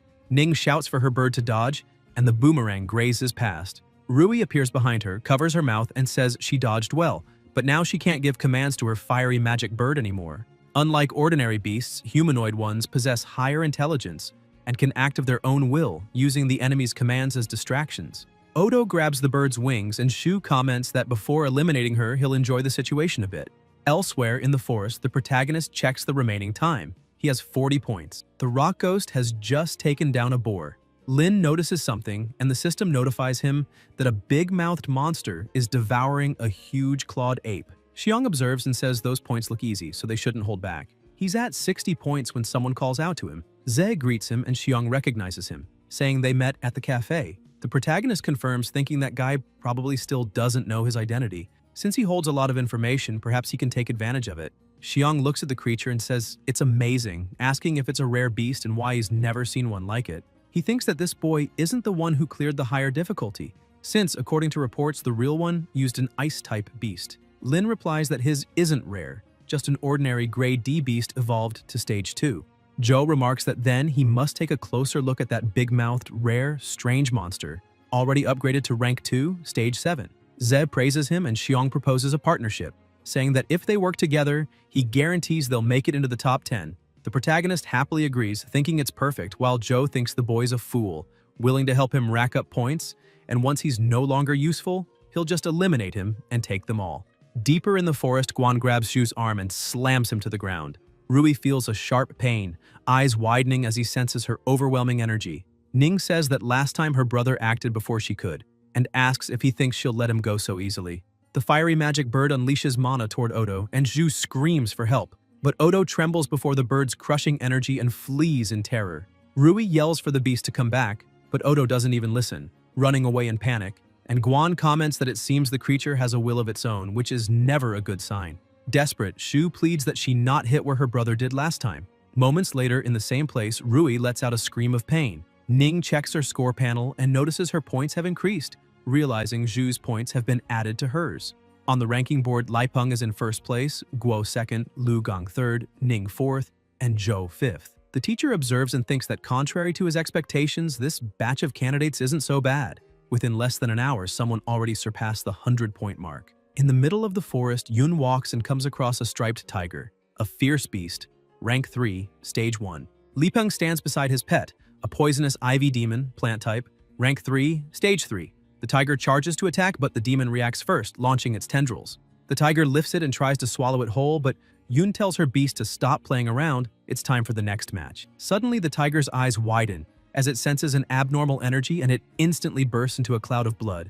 The demon completely annihilated it with a single strike. Stepping over the beast's body, the demon releases another surge of energy, ending the hunt, and Lai Peng smiles in satisfaction as his points rise to 210. On the scoreboard, the positions remain unchanged, and the remaining time drops to 2 hours and 39 minutes. Tan remarks that, as expected, she's already in second place. Shin complains that he gave up all the fierce beasts along the way and still has 0 points, wondering if that's even normal. Yang replies that all they have to do is hunt the people on the list to earn enough points. Yi asks who they should start with, and Tan says that Li Peng Yun is still too risky for now, so it's better to target Lu's gang from their own school and the girl Guan Ning. Shin recalls a talented guy named Lin, but notices his name doesn't appear on the board. Yang comments that this so-called talent probably just cheated somehow, a guy with an empty reputation, and tells them to move out. Guan isn't far. In the eastern part of the forest, Ning flies on her bird and thinks that to the left there's a wind-cutting mantis, and to the right, a man-eating plant. She wonders which way to go to find her brother. Meanwhile, elsewhere, Xiang walks beside the protagonist with their pets. Ahead, they spot a living sapling, rank 4, stage 2. Zhou says to leave it to him and promises to help later, though secretly planning to steal the final blow and take all the points once the other is about to win. The rock ghost rushes forward and crushes the sapling with a single punch. Xiang freezes, torn between embarrassment and frustration, unable to believe it was over in one hit. The remaining time shows 2 hours and 20 minutes, and Lin now appears in 9th place. Qin watches the panel, thinking that Ze is the boy who supposedly passed the highest difficulty test, jumping from 33rd to 9th in less than 2 hours. Makes sense. He's clearly working in a duo. Still annoyed, Xiang complains that they agreed he'd attack first and not be left empty-handed, asking to at least share some of the points. The protagonist apologizes, explaining that since the exam directly affects academy admission, he always commands his ghost to fight at full strength in every battle. He adds that if the other wants points too, the next one will be his. Zhou thinks the boy's getting too full of himself and that in the end, he'll be the one laughing after killing him and taking his points. Just then, the system alerts that a rare point has been detected in the current area. Lin wonders if rare means more points. They move ahead until they come across a massive tree trunk. Xiang is impressed, saying it's a genuine golden tree and must be worth tons of points, until suddenly something grabs him. Roots coil tightly around his body, revealing a grotesque face. It's a dried golden beast, plant type, rank 3, stage 4. Zhou identifies it and orders his pet to attack to save him, but the big-mouthed beast also gets ensnared by the roots. Xiong feels his spiritual energy draining rapidly and yells at his partner not to just stand there and help him. Ze reminds him they agreed the next beast would be his. Zhou tries to argue, saying this creature isn't like the others. They need to join forces. The protagonist replies not to interfere, saying he trusts himself and will handle it alone. Desperate, Xiong shouts for him to wait, begging for help, and Lin says he'll help, but asks what he'll offer in return. Zhou fumes inside, wondering how he dares to blackmail him, swearing that once he's saved, that kid will pay dearly. Out loud, he says he has valuable information about the others and will share it if he helps him now. Ze says he'll consider it and tells him to speak quickly. In a panic, Xiong yells that it's about the unique soul techniques of Lipeng Yun and Guo Xin Yi, pleading to be rescued first. The protagonist grows curious. Soul techniques? Could it be related to soul wheel enhancement abilities? That's valuable intel. Lin orders the stone ghost to use the crushing blow aim on the creature's abdomen. The ghost charges, and the golden tree raises its roots to strike. It slices through several of them and goes for the hit, but the roots twist back together, binding it tightly. Lin realizes his Rank 2 Stage 9 beast is facing a golden Rank 3 Stage 9 monster, a massive gap. He can't break it by force. His only choice is to secretly summon the Snow Maiden and end this quickly. Z watches the ghost trembling and shouts, taunting it, asking if that's all it's got and ordering it to break free. The tree retaliates by unleashing even more roots, wrapping them tightly around the stone ghost's body. A bright light flashes and Xiong, nearly fainting, screams that he's being completely drained. The teacher, watching the scoreboard, wonders what kind of power that boy, who passed the highest difficulty test, truly possesses. In the forest, the rock ghost releases a cloud of smoke and breaks free from the bindings, revealing its phantom form. Lin is stunned, and Xiong asks what that is. The protagonist realizes that the dual attribute form brings special abilities and wants to see how far this one can go. The tree roars and sends out new roots, but now they're useless. Z sees that the rock ghost in its phantom form ignores all physical attacks since it has no material body. It's invulnerable and even stronger. He commands, use stone bullet throw, aim for the eyes and the stomach. The ghost channels energy and fires the attack, hitting hard, knocking the golden tree down and freeing Xiong and his pet. However, Lin notices that even with that much damage, the level gap is still too great. The attack wasn't enough to finish the creature. Zhou yells for him to run and asks why he's just standing there, thinking that if the boy dies, all those points will go to waste. Lin looks back and the tree opens a monstrous mouth, ready to swallow everything. Z calls forth the Snow Maiden, who appears floating in a cold, radiant glow. The ice spirit unleashes freezing blasts while the rock ghost reappears in solid form and lands a crushing blow. The maiden keeps firing ice, and the ghost switches forms, dodging every counterattack. Lin shouts that it's not over yet and orders a thorn impact. The strike pierces through the trunk, shattering the golden tree into pieces. The system confirms the golden beast's elimination and displays the rock ghost's updated stats. Lin analyzes and understands. The phantom form doubles its combat power and consumes more energy, but the trade-off is worth it. The ability leveled up mid-battle, truly worthy of the king-class path. He smiles, calling it a great victory. His score climbs to 180 points, with 1 hour and 20 minutes remaining. The teacher, seeing the data, is in disbelief, especially because of the new ice pet that appeared. If he's not mistaken, that's a beast with divine potential, and he wonders how that boy managed to obtain something like it. In the forest, Lin thinks that rare Rank 3 beasts yield a lot of points, and that there's no reason to hide anymore. Xiong approaches, shocked, asking if he really defeated that creature and who the woman beside him is, wanting to know if she's a candidate and from which school. Lin realizes he forgot to conceal the Snow Maiden and that he can't keep pretending now. Zhou, confused, says he doesn't understand what's going on. She looks like a humanoid ice beast, and she's the one who defeated the golden tree. So if she's also a fierce beast, why would she fight another? Or is she the pet of someone nearby? He concludes that it makes no sense. Terrified, Xiong asks if her master might be the legendary Lin, and says that if he's the one who took down the golden beast, then his strength surpasses theirs, and they'll surely be next to be eliminated. Ze, a bit nervous, orders through the system for the Snow Maiden to pretend to attack them. The ice spirit looks confused but obeys, and Xiong retreats, trembling, saying she's watching them. Ice shards shoot forward, and Zhou panics, shouting that they're really going to attack, thinking that if both of them die here, it'll be a huge loss. In his mind, he decides that if he gets the chance, he'll kill the boy beside him and then escape. In the blink of an eye, his pet swallows the protagonist whole. Confused, Lin wonders why it swallowed him. Xiong awkwardly tries to cover it up, saying it was obviously to protect him. The protagonist, sharp as ever, tells his beast that everything's fine now and orders them to stand down. Zhou, sweating and exhausted, breathes a sigh of relief, thinking he barely escaped, gained points, and should be safe now, and asks if Lin's okay. Inside the barrier, Lin replies sarcastically, asking what could possibly happen to him and if he can come out now. Xiong tells him to wait, saying something is still chasing them from behind, and noting that the creature hasn't digested him. Suddenly, the big-mouthed beast spits Lin out. Joe, startled, asks how he got out, and the protagonist jokes that maybe it was indigestion, adding that he figured if the creature kept chasing, they could team up to defeat it. Xiong thinks he's a complete idiot. Lin comments that there doesn't seem to be any more danger, and asks if he'll now talk about the exclusive spirit technique. Joe says they should first head to the stone monument to see if there was in the top 10 and talk along the way. As they walk, Xiong explains that what they call an exclusive spirit technique is actually a unique ability that only a few beastmasters with extreme talent can awaken. It's a spiritual technique impossible to learn from books, as it depends on the beastmaster's own physical constitution. And because it's so rare, a few teachers even know about it. Lin asks what the exclusive techniques of Guo and Lipeng are. Xiong points ahead, saying the scoring monument is right there. On the board, Lipeng leads, Guo is in second, and Lin appears in fifth. Joe comments that it's as he expected. His name isn't at the top yet, but with 1 hour remaining and the 10th place only having 100 points, he can still catch up. Xiong calls out to him, then widens his eyes as he sees the numbers. 180 points. He can barely believe that kid has that many. Ze's name jumps to 4th place, and Joe asks what his name is. Lin calmly replies, and Xiong, suspicious, remembers that anyone who passes the higher difficulty test can have 2 pets. That boy hid his power the entire time, and that ice beast was his too. Now he can only think of one thing: defeating him. Lin meets his gaze and reminds him that if it weren't for him, he'd have been eliminated by the dried golden beast, demanding that he keep his promise and reveal what he knows.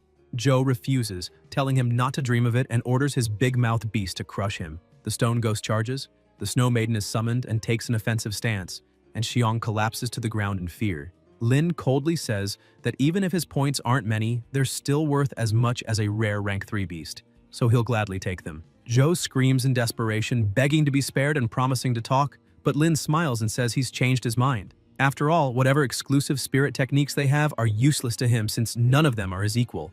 Xiong asks what he means by equal, and Lin thinks that none of them can compare to him. He orders the Snow Maiden to attack.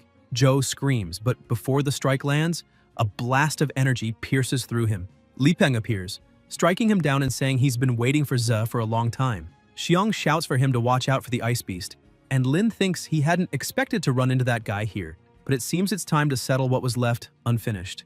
Yoon smiles and says he can rest in peace now. Joe, collapsed, mutters that his points were stolen by the boss, and that at least it wasn't a complete loss. Smoke spreads, and Xiong vanishes within it. Lipeng now has 430 points. Yoon faces him and tells him to show his true power, saying she'll prove who deserves first place among the new students. Lin replies that he's not interested in the title of best freshman. If he wants it, he can have it. Lipeng laughs and says that sounds like admitting defeat, that he didn't expect him to be such a coward, and vows that after defeating him, he'll wipe out everyone else at the top. Guo, Tan, Lu, and Guan. No one will escape. He says the pleasure of destroying them all is addictive. Lin immediately thinks of Guan, Tan, and Guo, realizing Ning is in danger, and rushes eastward. Yoon sees his movement and yells for her demon to block him. The creature lunges forward, sending out vines that wrap around the stone ghost. Z raises his shield and the demon coils around the barrier, trying to crush it. Lipeng laughs mockingly, saying it's easier than he thought, calling him a clown with nothing but a name. Yoon orders the demon to drain all his energy and taunts him to try running again if he dares. The protagonist mutters in annoyance that he doesn't have time to play games. The Snow Maiden is summoned. Lipeng barely has time to react before he's completely frozen. The demon tries to strike back but is frozen solid too, and the rock ghost emerges right after, shattering the ice and crushing the creature. Lin repeats coldly that he already said he doesn't have time for games. The ice begins to melt, but the demon is already reduced to fragments. At that moment, a blonde young man appears, watching the scene, remarking that the man's vitality is impressive. Even after all that, he still isn't finished. He smiles and quotes a proverb. Like a sculptor carving wood, the grasshopper catches the cricket, but the sparrow waits behind. Saying the boy forgot to finish the fight, he decides to seize the golden opportunity.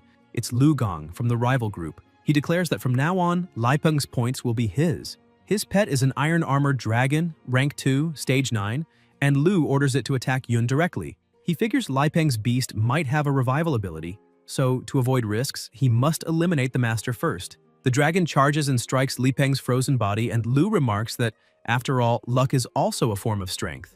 Looking at the panel on his arm, he's puzzled that his points haven't increased until he feels something behind him. Before he can react, he's violently struck. Lipeng is alive, having fused with the body of his own demon. Lu, confused, shouts in disbelief, demanding to know what's happening. Yoon replies coldly that this is his exclusive spiritual technique, synchronized mimicry. Lu orders his dragon to attack, but the demon, now under Lipeng's control, has already overpowered it and begins tearing it apart.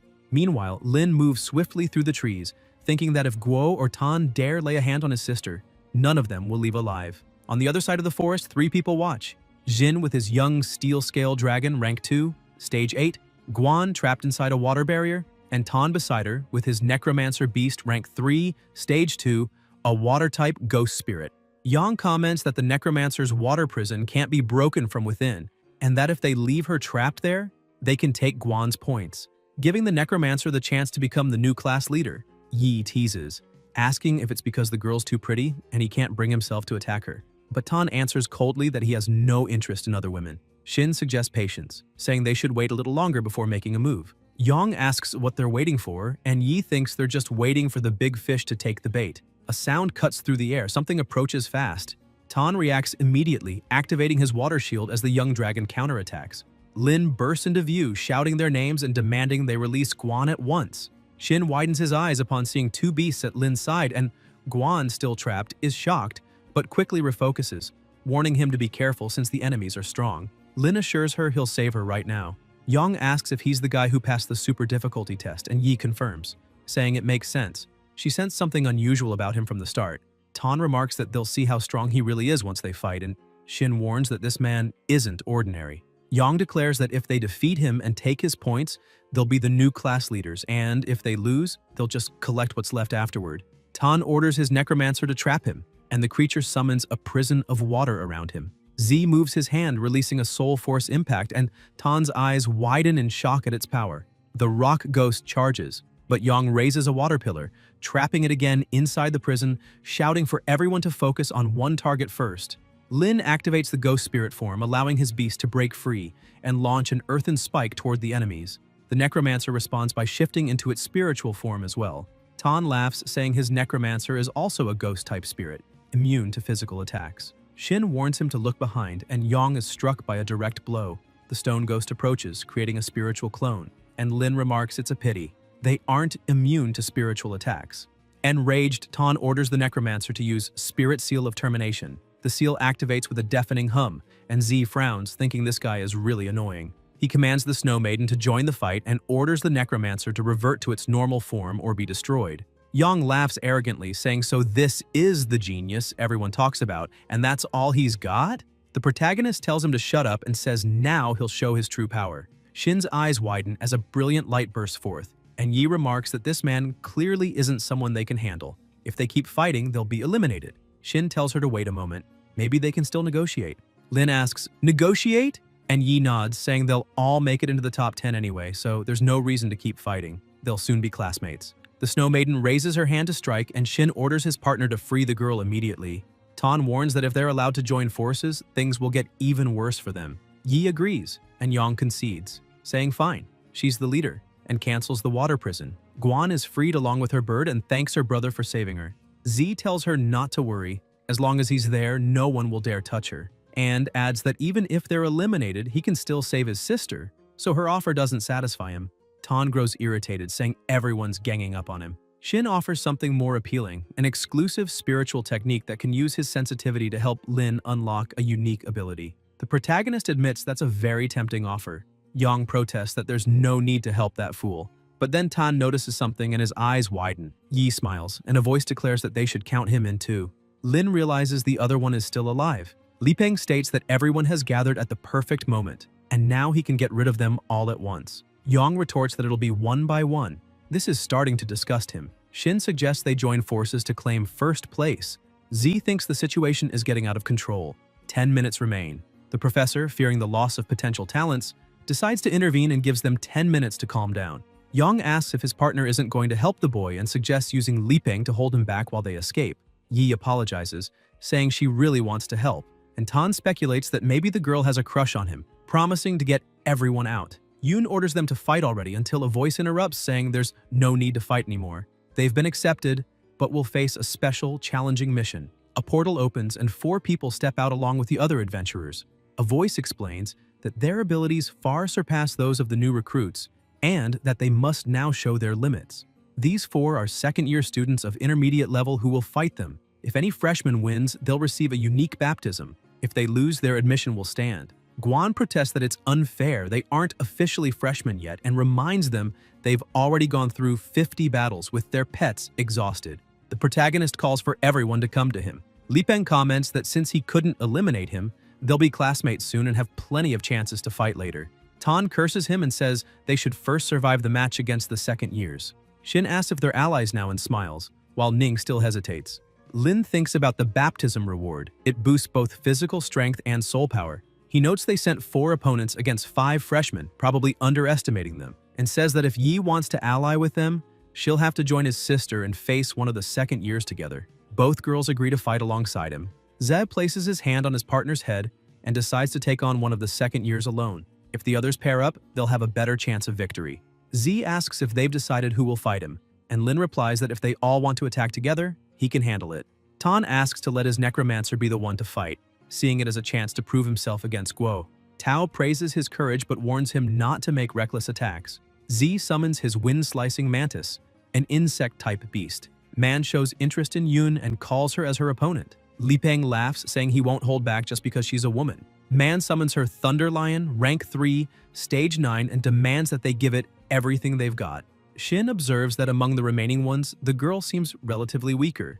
Wu Zetian asks if the protagonist wants to face him. Lin accepts and tells him not to be too harsh on himself. At that moment, a female student approaches, commenting that the new girls are just too cute, and she can't stand girls cuter than her. It's Hui Hui. The 2 girls flinch, intimidated, while elsewhere several students start regaining consciousness, still disoriented. Liu sighs, saying they were truly eliminated. Zhao Yun replies that it's fine. There were too many geniuses anyway, and unless a miracle happens, it was inevitable. Lu says he played it safe the whole time, yet still lost in the end, and Rui groans that he still feels pain. Professor Chin observes the results and thinks that some truly stood out this time, until he feels someone tap his shoulder. It's Gao Wenbai asking to take charge of the next candidates. He complains that Gao rushed there just to steal students and says he worked hard to select them. Gao replies that the testing method is too extreme and risks wasting promising talents. He still has 10 openings and wants to look for a rough gem among the eliminated.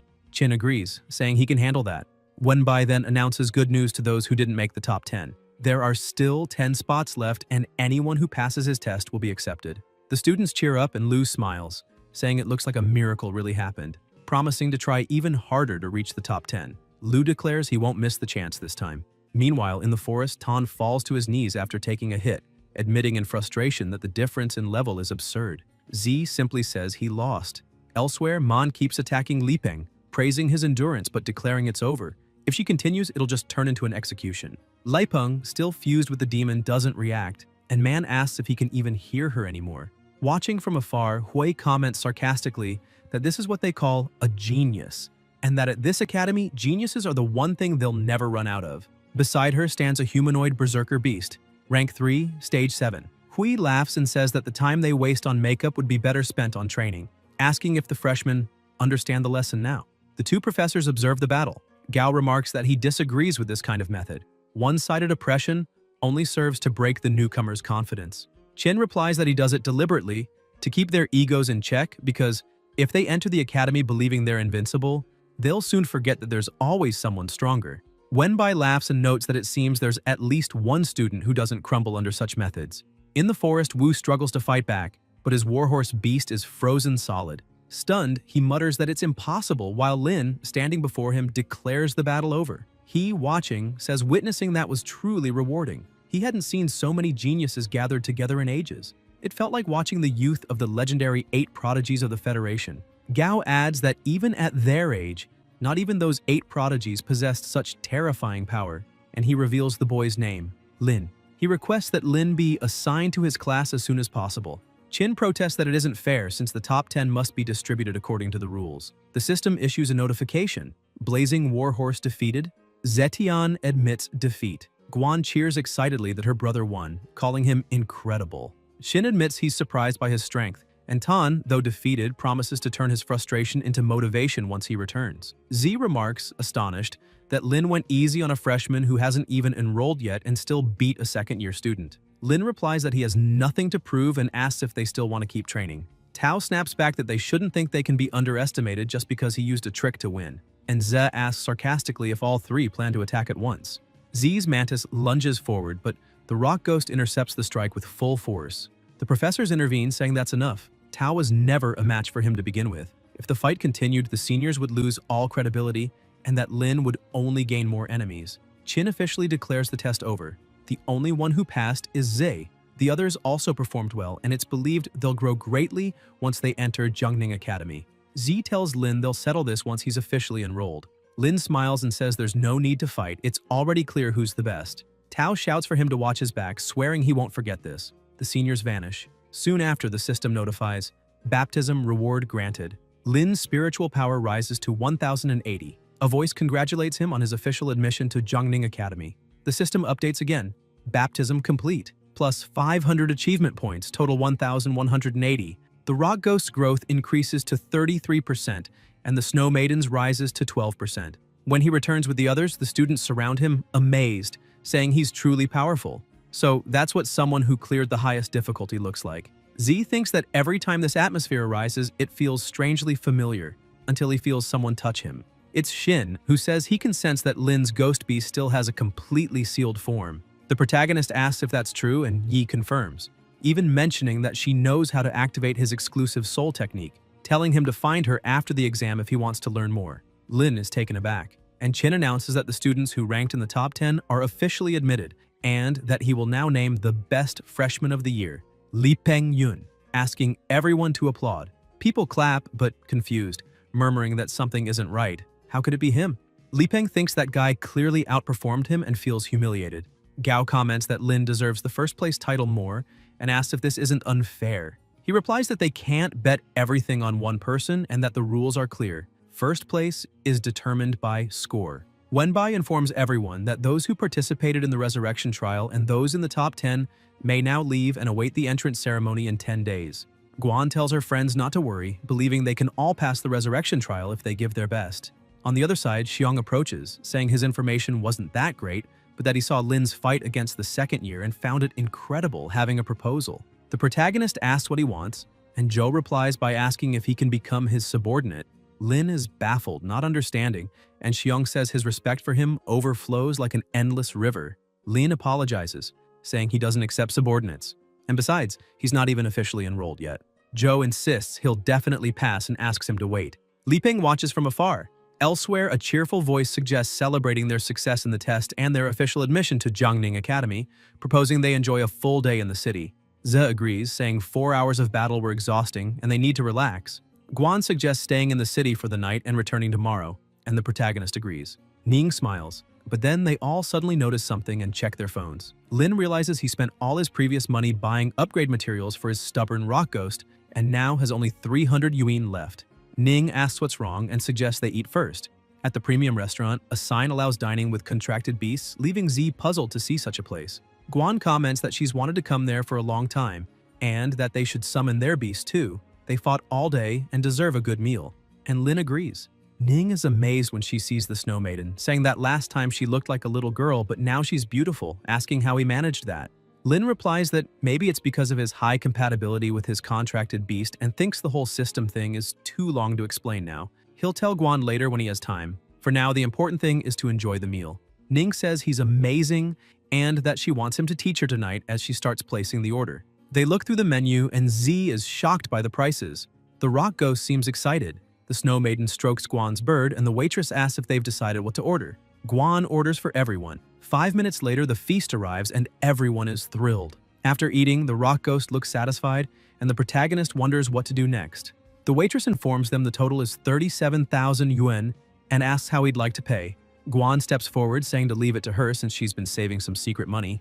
As they leave the restaurant, Ning comments on how beautiful the city looks at night and how excited she is to be studying there with her brother. Lin thinks he really needs to start earning money but might be too late to take on missions. Suddenly, they hear applause and cheers from a lively crowd. Someone praising a hit, calling it incredible, saying the four-armed abomination is unbeatable, and that the Titan kangaroo beast has been defeated. The tournament announcer declares that anyone who can beat the four-armed abomination will win the full prize money. Just pay a 300 yuan entry fee to compete. The winner takes 50,000 yuan. Z grins, thinking he's just found a way to make money. A light flashes as the rock ghost is summoned, and the announcer reminds everyone that soul arts or spells are forbidden. Only hand-to-hand combat is allowed, giving the audience that raw, visceral thrill, and that all participants must sign a termination waiver releasing the arena from liability should a beast be killed. The protagonist asks if she wants to watch, and Guan replies by asking if he's really going to fight. Lin says that if they're offering free money, he won't be polite, and notes that the system scan confirms the four-armed abomination is rank 3, stage 1, while the rock ghost is rank 2, stage 9, so he decides to upgrade it for safety. Z channels mana into his pet, and the system notifies that it has been upgraded to rank 3, stage 3, consuming 780 achievement points and leaving 400. Lin thinks that the higher the rank, the more points are needed for evolution. Guan asks how he leveled it up so quickly, and Lin casually answers that maybe it just had a good meal. Ning says she believes he can win. The announcer presents the new challenger, asking for applause for his bravery, joking that the boy looks skinny and that the redstone creature beside him looks weird, wondering what they were thinking entering the death circle. The crowd laughs, saying the brat must be drunk and asking where that clueless kid and his weird red thing came from. Shu, the tamer beside the giant monster, stares at him and warns that if his four-armed abomination accidentally kills that thing, he shouldn't come crying later. Lin replies to go all out, and Shu calls him arrogant. The announcer hands them the waivers, they sign with a thumbprint, and the fight begins. Shu orders his abomination to show its power, and the creature charges forward. The rock ghost dodges, and Lin notes that in terms of speed, his pet has the upper hand. Rock ghost moves fast, but the abomination nearly lands a hit. Then it blocks his counterpunch, grabs his arm, and hurls him away, breaking part of his rocky body. Lin comments that it's pure brute strength, and Shu excitedly declares that his monster is unmatched when it comes to physical power, capable of defeating beasts even from higher ranks. Lin realizes the rules favor the abomination and now understands why they're so confident. The creature grins, grabs Rock Ghost by the leg, and slams him again, smashing him into the ground while Shu mocks, asking if that's all he's got. The crowd laughs, Guan grows worried, and Z thinks that if he could use abilities, Rock Ghost in undead form could fight evenly. But since this is pure physical combat, he's clearly at a disadvantage, especially against an opponent with 4 arms perfectly built for raw power brawls. Even so, he remembers that his pet only unlocked a new form in moments of extreme danger. If what Jin said is true, this is the moment to bet everything. Either it awakens again, or they'll be defeated. Lin mentally asks whether his pet is truly fighting at full strength and if they're going to rely on the Snow Maiden every time to win. The Rock Ghost falls and the abomination lifts its foot to crush him, but the beast glares back with a murderous look, and in an instant its body is wrapped in spiritual energy, entering its phantom form and growing stronger. Lin notices the sudden transformation, realizing that the rocky armor can be shed mid-battle to unleash its full potential. The ghost charges forward again and Shu smirks, saying it still hasn't learned its lesson. But when the abomination tries to strike, the ghost vanishes. Shu's eyes widen in confusion as Rock Ghost appears behind the monster, unleashing a flurry of rapid blows.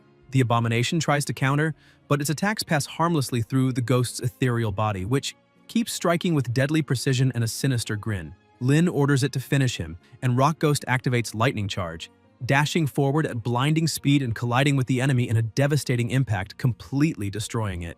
The system notifies, Rock Ghost advanced to rank 3, stage 4, skill Lightning Charge unlocked, usable in General Phantom form. General Phantom form complete. Shu stands in disbelief as the entire crowd rises to their feet, stunned by what they just witnessed. The announcer then declares loudly that the winner is the 4-armed abomination, leaving Z utterly confused.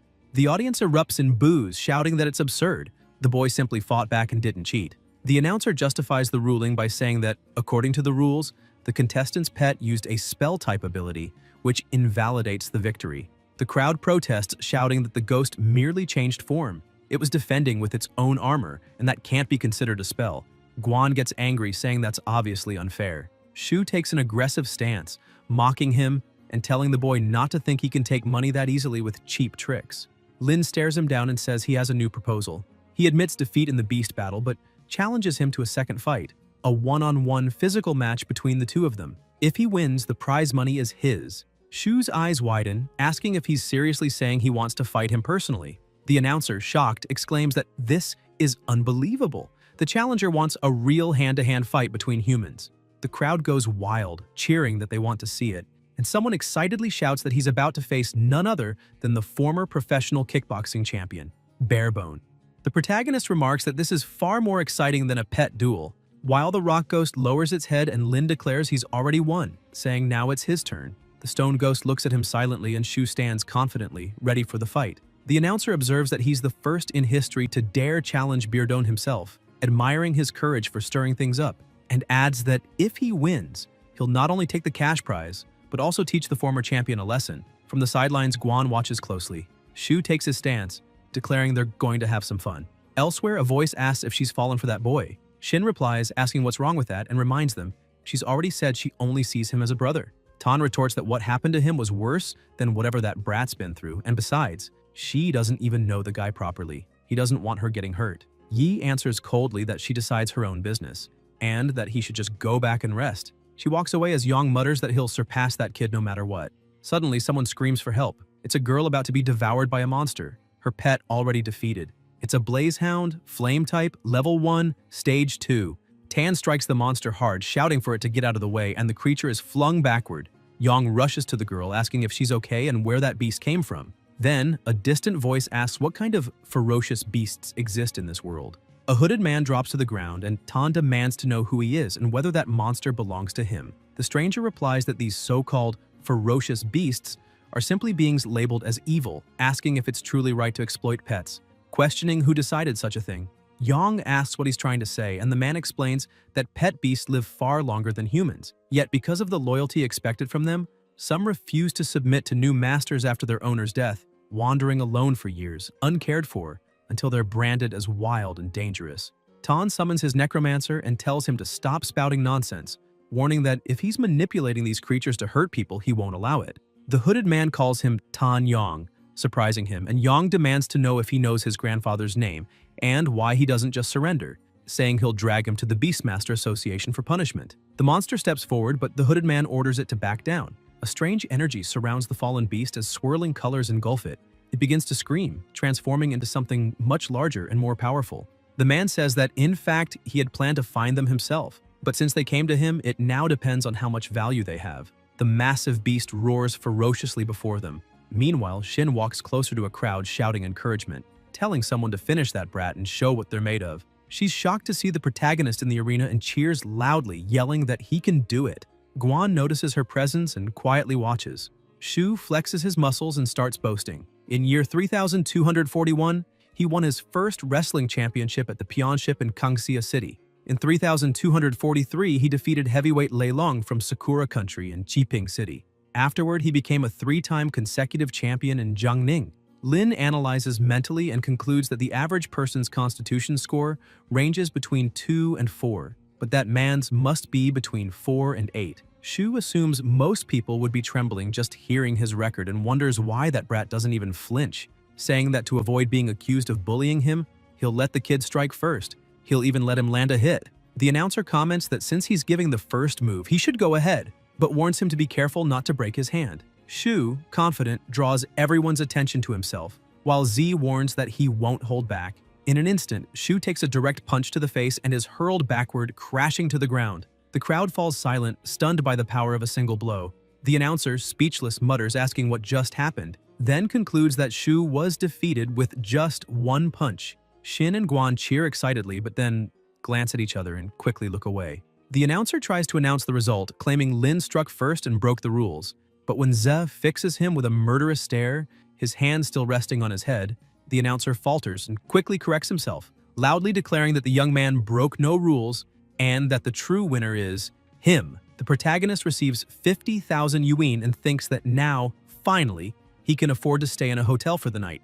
The two girls approach. Shin comments that he wasn't bad at all, admitting she never thought he could actually win. Ning notes that they seem a little too close, and Yi reminds her that they'd already teamed up before and will soon be classmates as well, suggesting he reintroduce himself and saying they'll all get along just fine. Guan remains serious, and Lin asks what she's doing there. Z replies that obviously she came to help him awaken his exclusive soul power. Ning is surprised and asks what that is, and Shin explains that if he considers her a friend, she can help him through the process. The protagonist decides it's best to find a quiet place to talk. At the hotel, the two girls sit on the bed, commenting on how everyone somehow ended up booking the same room. Lin asks them to begin, and Yi explains that her exclusive soul power is called perception. She awakened it at age 7 and can sense things ordinary people can't, such as someone's aura, direction, or even glimpses of future events. Ning is astonished, saying that such a power is incredible. Ze asks how she can help him, and Shin tells him to close his eyes. The protagonist obeys, and Yi moves closer, transmitting a gentle energy. Guan tries to interrupt, but Shin quietly tells her not to. This is the only way she can feel his energy and guide him correctly. Ning agrees, saying they should trust her this time. Lin feels his heart race as a faint light spreads, and Yi envisions a beast. She steps back and explains that she sees something strange, contracted and twisted, as if it were a fusion between the rock ghost and the snow maiden, yet not fully resembling either. Ze is startled and asks if it's truly a fusion, and Shin confirms, saying that for now his constitution is too weak, so she can only perceive faint traces. Now it's Guan's turn, and she asks if it really has to be face-to-face. Yi insists that it does, because the deepest potential can only be sensed that way. Shin closes her eyes again, but suddenly opens them wide in shock, seeing a vision filled with countless monsters, one of them staring straight at her. Frightened, she pulls back. Ning asks what happened, but Yi disguises her reaction, saying she only saw dark shadows, and that his potential hasn't fully manifested yet. He'll need more training before anything clear can be detected. Guan, however, silently thinks that whatever those shadows were, she had a bad feeling about them, deciding not to say anything for now. Later, at 11:29 p.m., Shin notices the time and comments that it's late, adding that she's just a girl with nowhere to go, and if she leaves now, she might run into dangerous people. And of course, he won't let her spend the night alone. The protagonist agrees, and Yi thanks them for letting her stay. The three lie down on the bed. The girls stay awake, while Lin, flustered, lies stiff between them. He tries to focus and thinks about the fusion. It's time for Rock Ghost and the Snow Maiden to truly learn to understand each other. He must awaken their soul technique as soon as possible. 10 days later, a crowd gathers in a public square, talking excitedly that the class lists have finally been posted. Everyone rushes to the display board, and Z searches for his name, realizing he's ranked first. Guan cheers, saying they're in the same class again, and the protagonist replies happily that that's great. Shin approaches with a smile, announcing that she's also in Class 1, which clearly irritates Ning. Soon after, Tan arrives, covered in bruises, and Yi asks if he got into another fight. Yang explains they ran into some troublemakers, says he's been placed in Class 2, and jokes that maybe it's fate. Lipeng remarks that it's actually better not to be in the same class as that guy. If he were, he wouldn't be able to resist the urge to eliminate him. Tan declares that he intends to settle things with him sooner or later. Guan says it's amazing that even the two girls passed. Zhao Yun mentions they're in Class 4, recalling that only Classes 1 and 2 are considered elite and receive special treatment. But even so, they barely made it thanks to their effort. Lu adds that they should be grateful for all the training they received. Elsewhere, a voice rises. It's Professor Chin, announcing himself as the new instructor for Class 1, the elite class responsible for guiding them in cultivation over the next 3 years. He explains that there will be many lessons and attendance is optional, but warns that even those who skip must never interrupt their cultivation. Additionally, there will be periodic evaluations, and any student who fails will be transferred to a regular class. Finally, he adds that the top 3 students in each evaluation will receive a scholarship worth 100,000 yuan. Guan comments that as expected from Zhongning Academy, the scholarship amount is really high. With just 2 victories, one could already afford to contract a new high-quality beast. He adds that in addition, the school offers several clubs and programs focused on both entertainment and cultivation, which students can freely explore after classes. But there is one activity everyone must participate in: virtual combat. Behind the main building lies a massive hall capable of hosting thousands of students simultaneously. Through these simulated battles, students can gain real combat experience and increase the level of both the Beastmaster and their companion. Since it's fully connected to the Federation's network, they won't just face students from their own academy, but Beastmasters from across the entire Federation. And, of course, anyone who rises in rank not only receives great rewards, but also climbs the ranking tiers, from bronze, silver, and gold, all the way up to Beastmaster. The protagonist thinks he needs to strengthen Rock Ghost as soon as possible so it can reach Snow Maiden's level. Later, at home, Lin stands before his 2 companions and tries to perform the fusion, but the system reports failure. Incompatible levels. After class ends, Lin decides to head straight to the virtual combat area to start leveling up. As soon as the door opens, several students approach him with invitations. One group calls him to the Winter Club, specializing in ice-type beasts. Another tries to recruit him to the Colossus Club, focused on rock-type beasts, promising joint training and rapid growth. And there's also the Ghost Spirit Club, which despite its dark name claims to have lots of girls and even extra funding for activities. Lin apologizes and says that for now, he doesn't plan to join any club. At that moment, someone announces the arrival of the High Mountain Club members. Lin asks who they are, and a girl explains that it's one of the 5 top clubs in Jiangning Academy, made up only of elite students, pointing to a senior, one of the top 3 from last year's entrance exams. The group approaches, and Han confirms if he is really Ze, receiving a calm yes. Shin notices the scene and worries he might be in trouble, unaware that the same C is a member of the prestigious High Mountain Club. Han says he'll give him a chance. If he joins the club, they'll forget what happened before, reminding him that not just anyone gets accepted there. Tao insists that he shouldn't waste the opportunity. Lin thanks them but politely refuses, thinking that joining a club now would only bring headaches and no real benefit to his growth, even if it's the famous High Mountain Club. The other students are shocked by his refusal, calling it a missed chance. Z becomes angry, accusing him of ingratitude, saying that if he doesn't join today, he'll make the club his enemy. Lin simply walks away and tells them not to bother him. The group glares furiously, while Shin, watching from afar, smiles, finding him even more interesting for being someone who bows to no one. Guan asks her brother if he isn't afraid of causing trouble, and the protagonist replies that joining a club would only complicate things. If they're really as strong as they claim, they can prove it and make him change his mind. Elsewhere, students head toward the training arena. Lin and his partner go as well, and Guan decides she needs to keep up with his pace. The protagonist closes his eyes, and when he opens them again, he's already in another environment. A system message appears displaying his data. He looks around at the crowd and thinks there are far too many people in that virtual combat area, so he sets a modest goal, reaching the top 10,000. Soon after, notifications appear. Match confirmed, battle starts in 10 seconds. When transported, Lin finds himself in an open field with only one opponent ahead, thinking it looks like a pasture. The red-haired guy in front asks if it's his first time in virtual combat and if he's a student. Ze confirms, and the redhead grins, saying every year a batch of rookies shows up during the opening season, and he's lucky to have found one today. Easy points for him. He summons a boar, Stage 2, Phase 1, saying they'll have a good fight. Lin watches calmly, thinking it's no wonder they paired him with a beginner. He then summons his rock ghost, while the redhead declares he'll show him the difference that age and experience make. The rock ghost charges forward and defeats the boar with a single blow. The red-haired opponent panics as the creature continues its rampage, crushing the Viking warrior of Stage 2, Phase 3, the spiritual cat of Stage 2, Phase 6, and finally the enemy beast of Stage 2, Phase 9. 2 days later, the system notifies that Rock Oni has advanced to Stage 3, Phase 7, and Snow Maiden to Stage 4, Phase 2, placing him at rank 99,832. The protagonist thinks these intense battles over the past 2 days made Rock Oni rise 3 levels, and exhausted, he notices his companion lying on the ground, breathing heavily. Soon, a notification appears.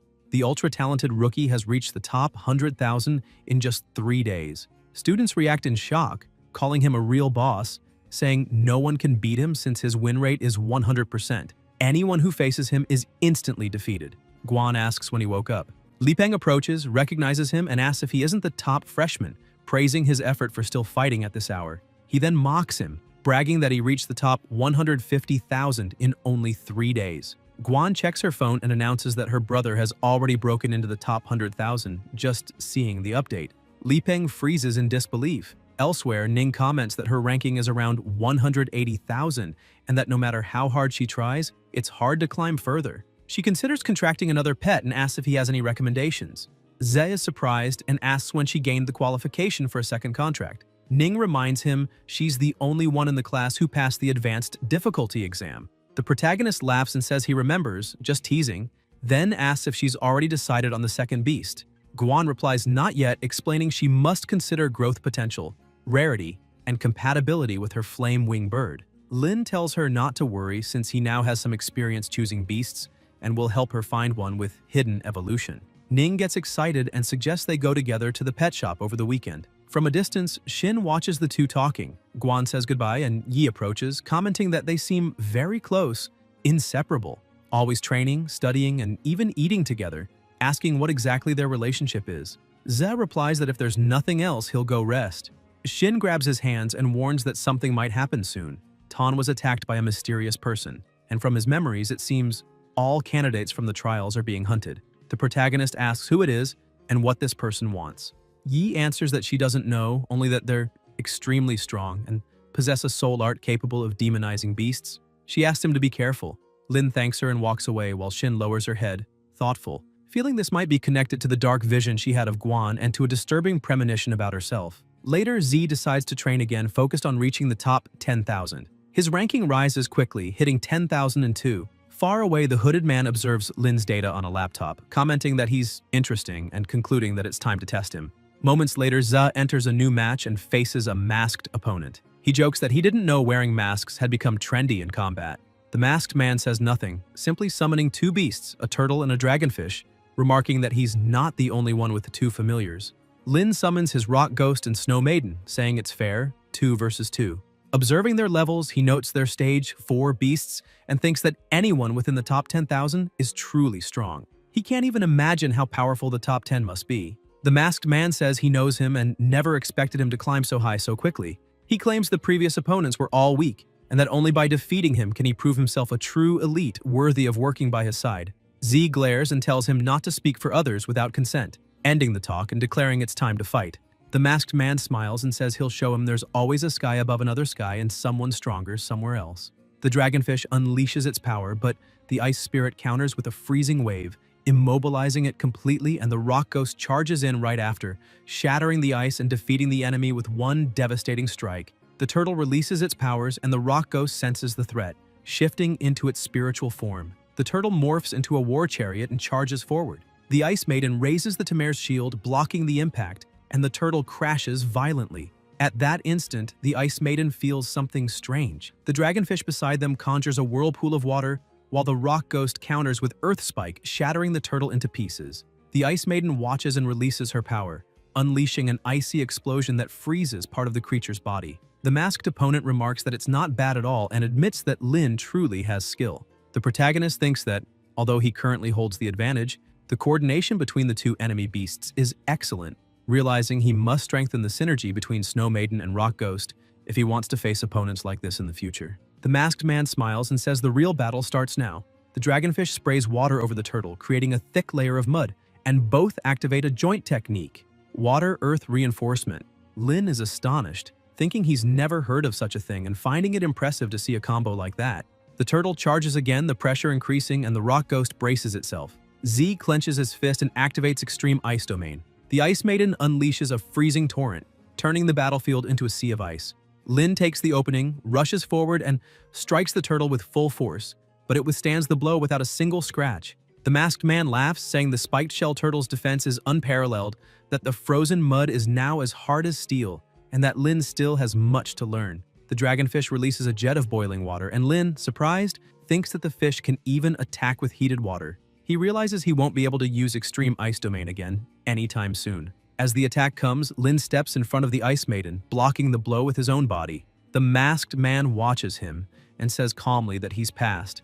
The Ice Maiden, enraged, glares at the enemy upon seeing her master fall, but Ze stands back up and says he's fine, acknowledging that they lost fairly and that there's still time to train and become stronger. The system announces that his rank has dropped to 10,081, and that the match will end in 30 seconds. The masked opponent comments that in the critical moment, Lin didn't hesitate to protect his beasts with his own life, and now understands why the boss is interested in him. Lin asks what he's talking about. The masked man explains that he wants him to join Symbiosis, an organization capable of awakening the hidden potential of his beasts and elevating him to a new level. Lin questions what this group is, saying it doesn't sound like an academy club, and demands to know its true purpose. The masked man only replies that time is short and he needs one answer, yes or no. Lin stares back and firmly replies, of course not. The masked man simply says he'll be waiting and vanishes. On the forum, people comment that the newly risen war god has fallen to rank 10,000, his first defeat. Even so, many acknowledge that for a rookie, he's incredibly strong. Others mock him, saying it was about time the arrogant one was knocked down. Li Ping appears and asks if he too has encountered the Symbiosis group. Ze asks if he joined them. Yun warns him not to underestimate them, saying anyone who tries to show off in front of them ends up paying dearly. Lin asks if they know where the group came from. Li Ping says not yet but plans to find out. Z remarks that there seem to be many members and that it must be the same group Shin mentioned earlier, suggesting that tracking the masked man might reveal useful information since ignoring this could cause serious trouble later. Later, Lin walks in thought, analyzing his progress. Rock Ghost is at Stage 3, Phase 7. Snow Maiden, Stage 4, Phase 2. He calculates that the remaining 1,000 conquest points might be enough to raise Rock Ghost to Stage 4, but without the required materials, advancement is impossible. The system displays the next evolution's requirements: Earth Spirit, which demands Stage 3, Phase 9, a growth rate of 100%, and High Purity Earth Element Essence. Lin does the math and concludes that buying everything would cost at least 400,000. At that moment, Joe rushes over, saying he saw the forum news about his defeat and asking if there's anyone he can't beat. Z replies he's not invincible, praises Joe's quick intel, and asks if he knows where to get high-quality earth essence and spirit-nourishing stones. Joe explains those are rare treasures and asks how many he needs. Lin replies that he needs 130 essences and 3 spirit stones. Joe laughs, saying not even a thief could pull that off, but mentions he knows a place where they might be found and invites him to come along. Lin agrees and says they should go immediately. On Lingyun Mountain, Xiong explains that before the Ancient War, countless dimensional rifts appeared around the world, and that particular one connects to another plane. Rumor has it that's where pet beasts originally came from. Decades ago, the Beastmaster Association and several academies managed to stabilize and secure access to some of those dimensional rifts, creating controlled routes known as secret realms. This allowed them to establish a steady flow of rare resources. However, there were still unexplored areas where countless adventurers entered seeking treasures and never returned, leading to the sites being sealed off. Ze asks if Joe is sure they'll find what they're looking for inside that secret realm. Joe confidently says yes, explaining that some powerful people have managed to come out with a portion of the resources, and that he obtained the information after great effort. According to him, that realm contains exactly what they seek: high-quality earth element essences and spirit-nourishing stones. Lin agrees and says they should go verify it.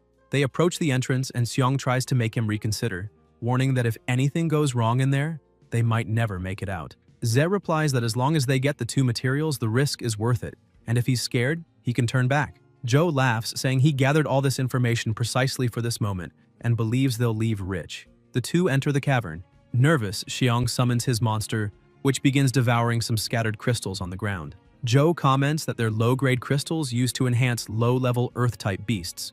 Worth little, but in a secret realm, resources that used to be expensive can be found everywhere, so they should take advantage. Lin, however, notices something odd and orders them to stop. Among the crystals, a crystal caterpillar emerges.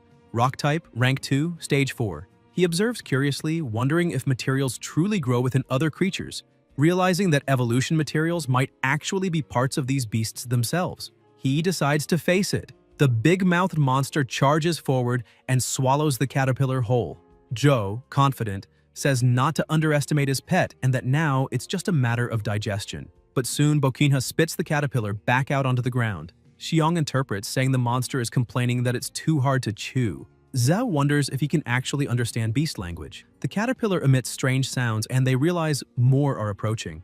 Joe warns that his pet isn't good at group battles, and Lin orders him to fall back.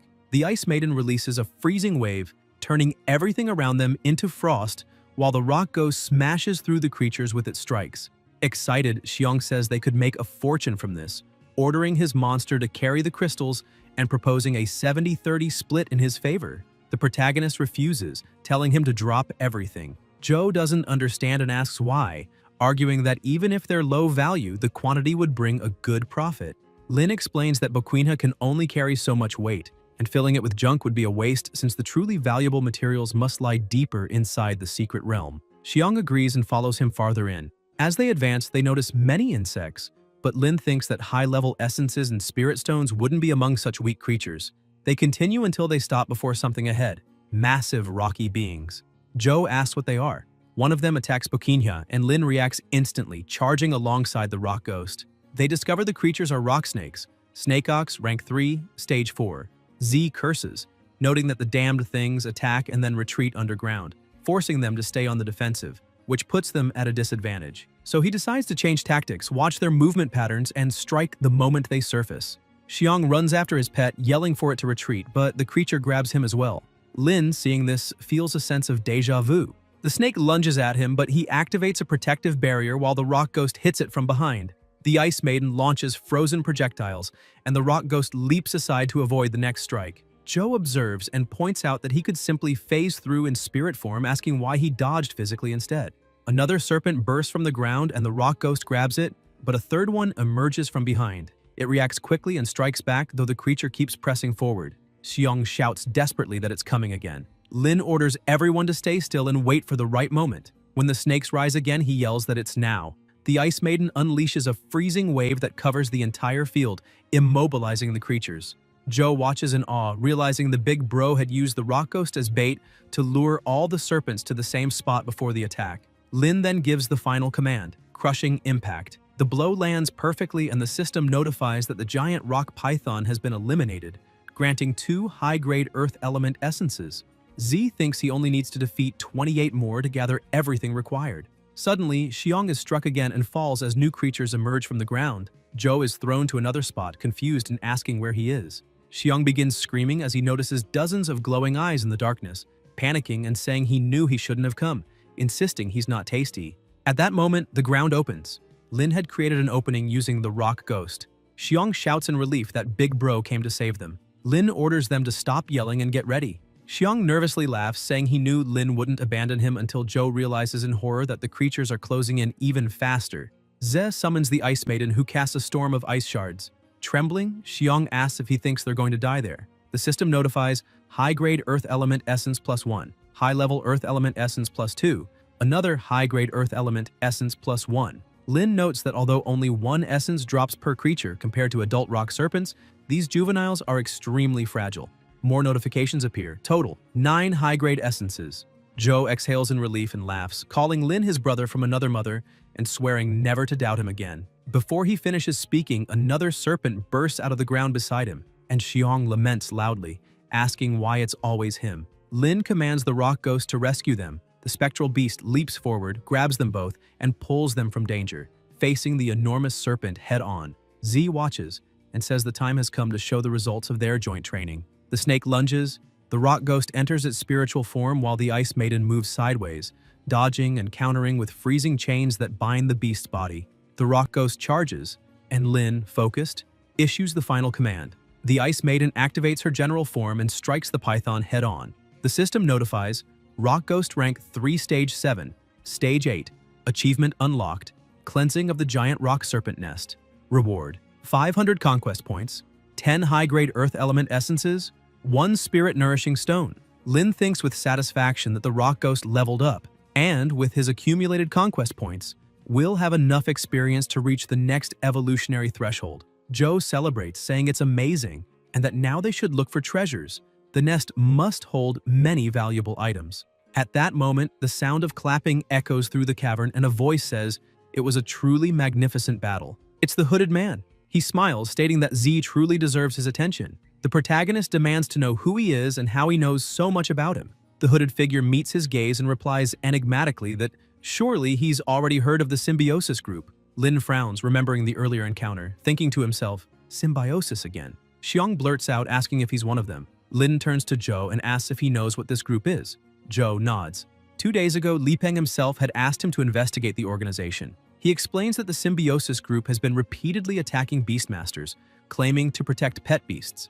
Their doctrine is to free beasts from human servitude, believing that true symbiosis can only exist through complete freedom. The hooded man smiles in agreement and begins to speak. He says that ever since the great catastrophe centuries ago, when dimensional rifts allowed the beasts to invade, the world was divided. Those that accepted humans became pets, and those that resisted became feral. He asked who decided that division, why humans obsessed with measuring worth and superiority impose their own rules upon other species. He declares that the world is unjust and symbiosis exists precisely to destroy that false justice. Then he looks directly at Zay and says that he has talent and potential, inviting him to join them. He promises that beyond awakening his inner power, the group will free his familiars, allowing them to reach their true nature and evolve into authentic kings. Z wonders what becoming a king would even mean, and whether this man truly knows the hidden evolutionary paths of the Snow Maiden and the Rock Ghost. The protagonist feels something off. He realizes the man is merely trying to provoke emotions. He's certain the world is unfair, a place where the strong approach the weak only to control them, and resolves that he will never join any organization that seeks to manipulate him. Joe warns him not to listen to such nonsense, saying he's already investigated everything. The group uses those same manipulative words to deceive people everywhere, nothing more than terrorists pretending to be righteous. If they truly had the power they claim, they would have already crushed the Beastmaster Association and ruled the world long ago. The hooded man replies that it seems Joe doesn't even believe himself, and that in that case, it's fine. Then, from between the giant rocks, a massive creature emerges. Rank 7, Stage 2. Lin strokes the serpent and a blinding light bursts out, the air pressure skyrocketing as the monster's roar shakes the cavern. Z watches carefully beside Xiong, and the hooded man orders them to look closely. The serpent grows larger, its aura intensifying, and the man declares that to break the chains and renew oneself is the first step toward true evolution. The protagonist realizes that the giant rock serpent's rank just jumped 3 levels, a spiritual technique capable of demonizing beasts and familiars, without a doubt the same one used in the attack on Yong. The hooded figure urges him to show his strength. The serpent opens its colossal mouth and unleashes a deafening roar, compressing the air and sending shockwaves through the cave. As the smoke clears, the ice phantom raises her frozen crystal mirror. Joe mutters that they're in real trouble this time, regretting not having let his monster eat something good before coming. Then, a voice rises. It's the serpent itself, moaning in pain, saying its entire body hurts. Xiong confirms nervously that it's complaining about the pain. Zed declares that these people claim to seek equality, but in truth, they just want to control the weak and use them for their own gain, asking if that's what they call justice. The serpent darts forward and the protagonist says that running won't help, ordering to freeze the blizzard and use the chance to find its weak spot. The Ice Phantom releases her power, and Lin calculates that the Snow Maiden is rank 4, Stage 2, while the demonized serpent has reached rank 5, Stage 1. Ice versus Earth, neither holds a natural advantage. Under normal conditions, defeating a higher rank opponent would be nearly impossible unless they bought another Berserk card. However, he notices this serpent isn't a true rank 5 creature. Any spiritual technique that forces a beast past its natural limit inevitably brings severe backlash. The system confirms the total consumption of skill points to enhance Rock Ghost's growth, raising it from rank 3, Stage 8 to rank 3, Stage 9 with 100% growth rate. The Phantom lunges forward, the ground shaking violently, and Z analyzes that the spiritual form boosts the Rock Ghost's speed by 300%, but cuts its defense by 100. A glass cannon. Coordinating with him, the Ice Phantom hurls frozen stones, and the two spirits exchange glances. The system notifies, fusion rate increased. New combo skill unlocked. Ice Core Crash, a powerful joint attack that infuses a rock core with freezing energy until it detonates on impact, the damage and suction depending on the charge time. The protagonist's eyes light up as he reads the description. Ice Core Crash fills a rock core with ice energy until it ruptures, the explosion's power and pull varying with the charge. Lin concludes that this spiritual fusion is only possible because the Snow Maiden and Rock Ghost have reached equal levels and developed perfect synchronization. The Phantom charges. The serpent senses the danger, and the strike heads straight for its weak point. The serpent roars, a brutal sound echoing through the cave, but the Rock Ghost keeps attacking relentlessly, each hit cracking the ground. The Ice Phantom watches in alarm as Z realizes the situation is critical. The demonized rock serpent is attacking with terrifying frequency, and the Snow Maiden can't conjure the crystal mirror fast enough to protect her partner. The hooded man comments coldly that they should try harder, as it would be disappointing to see them die so easily. The protagonist orders the Snow Maiden to use her ability, thinking that the man is merely toying with them. No one knows what else he intends to do, so they must end this quickly. He commands the big mouth monster to find a way to draw the serpent's attention, since his beast's abilities require charge time. Joe, frozen in fear, wonders if he really has to provoke it. Lin snaps back, asking what else he expects. If all 5 of them die there, no one will even be left to collect the bodies. Xiong, sweating cold, shouts that he doesn't want to die and orders the big mouth monster to attack with acid. The creature opens its massive jaws and spews a torrent of corrosive acid over the serpent, which screams in agony as the liquid eats away at its body. Moments later, another attack of the ice element cuts through the air. It's the Ice Phantom, executing Ice Core Crash. Both beasts take their positions side by side, ready for the final strike, and Z shouts the command to attack. A colossal explosion engulfs the battlefield, lighting up everything around them. They watch closely, tense, and Joe murmurs that he can still hear something. It's still alive. The protagonist orders them to check, and Xiong, hesitating, asks if they really have to get closer, muttering under his breath for his brother to wait for him. The serpent, lying on the ground, moans in pain. It hurts, uncomfortable, so painful, and Xiong translates that it's begging for help, wanting them to end its suffering. Lin closes his eyes, takes a deep breath, and releases his mana. The system notifies, Achievement unlocked for defeating a demonized giant rock serpent while skipping levels. 1,000 conquest points obtained, high-grade earth element essence acquired, helped the demonized giant rock serpent find liberation, plus 500 conquest points. Bonus rewards: 2 spirit nourishing stones, 1 soul crystal, soul recovery elixirs, and explosion seed cards. Z looks over the items and thinks that the rock ghost now has everything it needs to evolve. Yet a strange heaviness grips his chest, an inexplicable bitterness he can't quite shake. The hooded man steps forward, noticing his expression, and asks if he's angry, reminding him that beastmasters normally hunt creatures for materials, that there's no difference here. The protagonist glares back fiercely, gritting his teeth, then closes his eyes for a moment before replying with steady resolve. Yes, beastmasters hunt beasts to survive, but when they face something stronger, they become the prey. This world is full of injustices and contradictions, but what he despises most are people like him, those who speak of equality and freedom while forcing their beliefs on others, exploiting the weak whenever it suits them. He declares that the man's group, Symbiosis, is nothing but a pack of hypocrites masquerading as the righteous. The hooded man, still calm, replies that it's fine. It seems they've reached an impasse. But perhaps that girl, the bearer of demonic spiritual magic, will be more willing to listen to him instead. The protagonist immediately gets irritated and asks what he intends to do, thinking that Guan is in danger. The hooded man tells him to guess, and Lin orders the Snow Maiden to stop him at once. The attacks collide, causing an explosion, and Z observes that he managed to escape.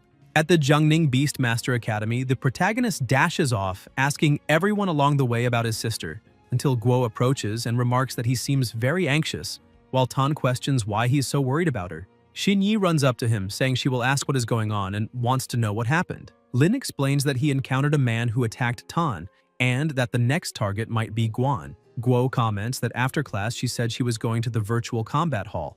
Ze says he is heading there right now, and Xinyi says she will help as well. Yang asks what the hell is going on. Zhou explains that he and his partner encountered the Symbiosis group in a rift, and that they are planning to attack Guan. Tan gets angry that they did not say anything earlier, and says he will not allow something like that to happen again, stating that he will help too. Everyone starts searching for her. Li Peng asks if they are looking for Ning and says he knows where she went. He asks if they want him to say and provokes them, saying that maybe he will tell if he's in a good mood. The protagonist grabs his shirt and yells for him to talk. Li Peng is shocked, says he will talk, and mentions that he also just ran into her. He explains that that friend with the surname Zhang said she was going to buy materials, so they probably went together to the beast shop. Lin, with his phone in hand, realizes that Zhang is also not answering, and asks his partner to alert the academy immediately, saying they will search together. Elsewhere, Guan wakes up groggy, asks where she is, and sees her friend Zhang unconscious in front of her. When she realizes the situation, she notices that both her hands are tied. A masked young man asks if she is awake. Guan, confused, asks who they are and why they kidnapped her. The young man replies that it is not a kidnapping. They just want to make friends, and says they belong to the Symbiosis group. Ning retorts by asking what kind of friend kidnaps someone, and tells them to release both of them. She thinks that the fire attribute of the demonic firebird is effective against plant types, and plans to summon it to burn the vines. She tries to break free, but cannot. The young man explains that the poisonous ivy demon has already injected venom into her, and that if she does not want to be crippled, she cannot circulate her spiritual power. Guan realizes she needs to buy time until the venom wears off, tells him to get to the point, and asks what he wants. The masked man says it is simple. They are inviting her to join the Symbiosis group for a greater purpose, because they need her strength so that together they can end this unjust world. He comments that they heard she possesses a unique soul power capable of demonifying tamed beasts, and that she needs to cooperate and answer the questions correctly.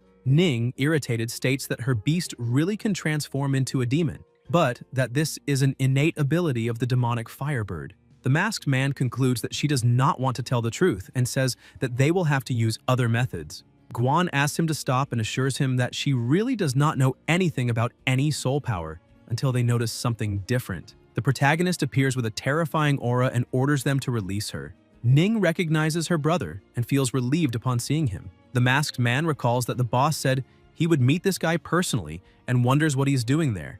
Lin observes the mask and wonders if it is the same person he encountered during a virtual battle.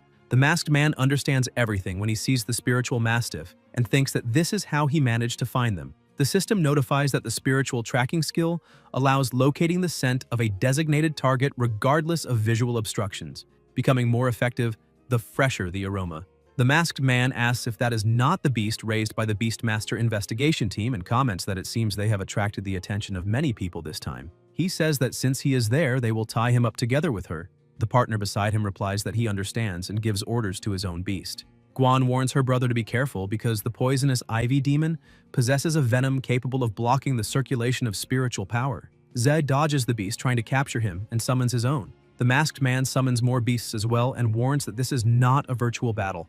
An injury is an injury and a finishing blow is a finishing blow. He activates a combo ability of water and earth remodeling and orders the advance. The beast charges using the flaming swamp ability, and the masked man states that his two beasts are rank 4. He says that Lin has no chance against them and that it is better to behave to suffer less. The protagonist assesses that the hot environment will limit the Snow Maiden, so he decides that the Stone Phantom should take on the role of main attacker and provokes the enemy, asking whether he thinks only his beasts are rank 4. At the same time, Lin recalls that before arriving there, the Stone Phantom already met all the conditions to evolve, but he had been in a hurry to find Guan Ning, lacking only the consumption of spirit-nourishing stones, and declares that both of his beasts are also rank 4. The system notifies that the conditions for the Stone Phantom's evolution have been met and announces its evolution into an earth spirit. Guan observes in surprise, wondering if the beasts are evolving again and so quickly, and notices that the mud turtle suddenly seems hesitant to fight. The masked man questions what is happening, stating that he has never seen the spiked shell turtle behave like that. He adds that there should be no restraining effect between beasts of the same type. Ze replies that indeed there should not be any restriction between beasts of the same type, but that his earth spirit is not an ordinary stone beast. The system announces a new skill, Earth Majesty, described as an area control ability that exerts pressure from the center of the earth on enemies within range, especially suppressing stone-type enemies based on the user's level, with effectiveness determined by the level difference. The masked man realizes that something is wrong, concludes that it is not wise to confront this head-on, and orders them to capture the woman and retreat. The partner gives orders to his own beast and also grabs Zhang, restraining both of them. Guan decides that she cannot become a burden to her brother, feels that part of the toxins must have already dissipated, and summons her firebird. The bird attacks the monster, causing an explosion that frees them. Ning holds her unconscious companion in her arms, says they are fine, and only asks that he make sure to finish them off. The man comments that they need to retreat since the investigation team will soon arrive at the location, and the monster releases a poisonous mist. The protagonist asks whether they intend to flee. The masked man blames his partner, saying that he could not even hold on to a woman. The other retorts that his own beast is not much better either, as it became completely terrified even without the enemy doing anything. The masked man claims that Lin's evolution is treacherous, and if he is not afraid, asks why he does not advance at once. The partner tells him to stop talking nonsense and keep running, warning that once the poisonous ivy demon's mist dissipates, they will pursue them. At that moment, the stone beast appears, leaping in front of them, making the two stare in shock until a deafening boom echoes. Later, still at the same place, Guan asks what exactly this demonification spiritual power they keep talking about is, and what the so-called greater purpose they mention actually means. The masks and hoods of the two villains are torn off. The protagonist reflects on whether the demonification spiritual power is not the same ability that Hooded Man used, and how such an evil power could be related to Ning, then says he will give them a chance to tell the truth. Faced with this, the blonde man decides to speak, explaining that a scout reported that the freshmen of the Jiangning Beast Tamer Academy possessed great potential.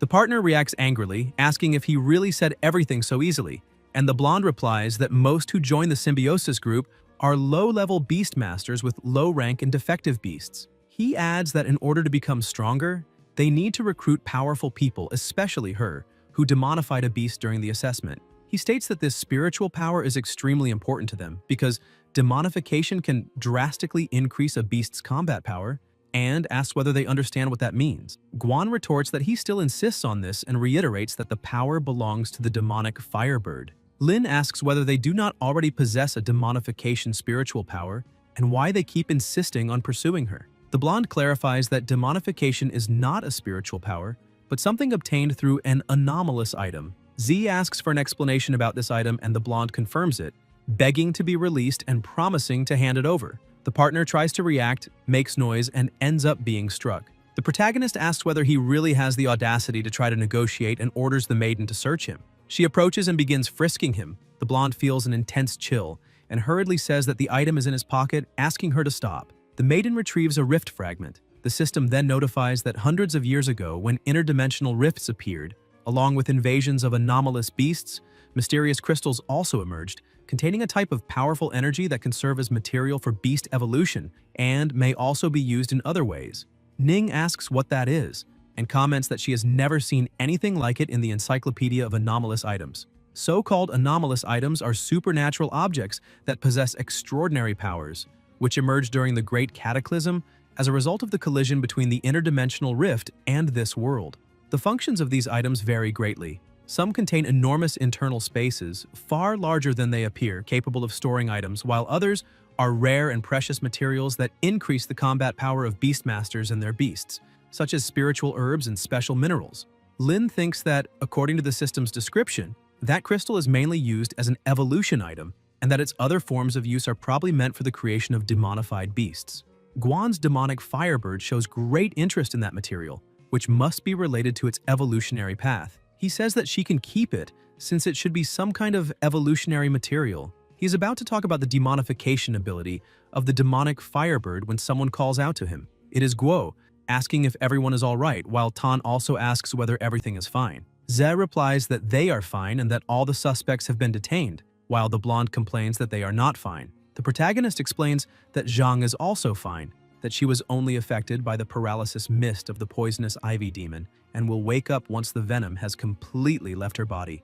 Meanwhile, the beast begins to walk away. Captain Yu Yan of the Beast Tamer Association, leader of the search team, orders the area to be sealed off and for the injured to be checked. He then asks if he is Lin. Ze confirms and asks who he is. The captain introduces himself as the leader of Team A23 of the search group of the Zhengning City Beastmaster Association, saying that he heard the director talk about him during a conversation and that he is an extraordinary student among this year's freshmen. He thanks him for the information provided about the symbiosis group, states that he will arrange a reward for it, and says that the association will take over the case, although they may need his cooperation in subsequent investigations. He also mentions that he will send someone to take Zhang to the hospital for a more detailed evaluation, in order to avoid possible internal injuries.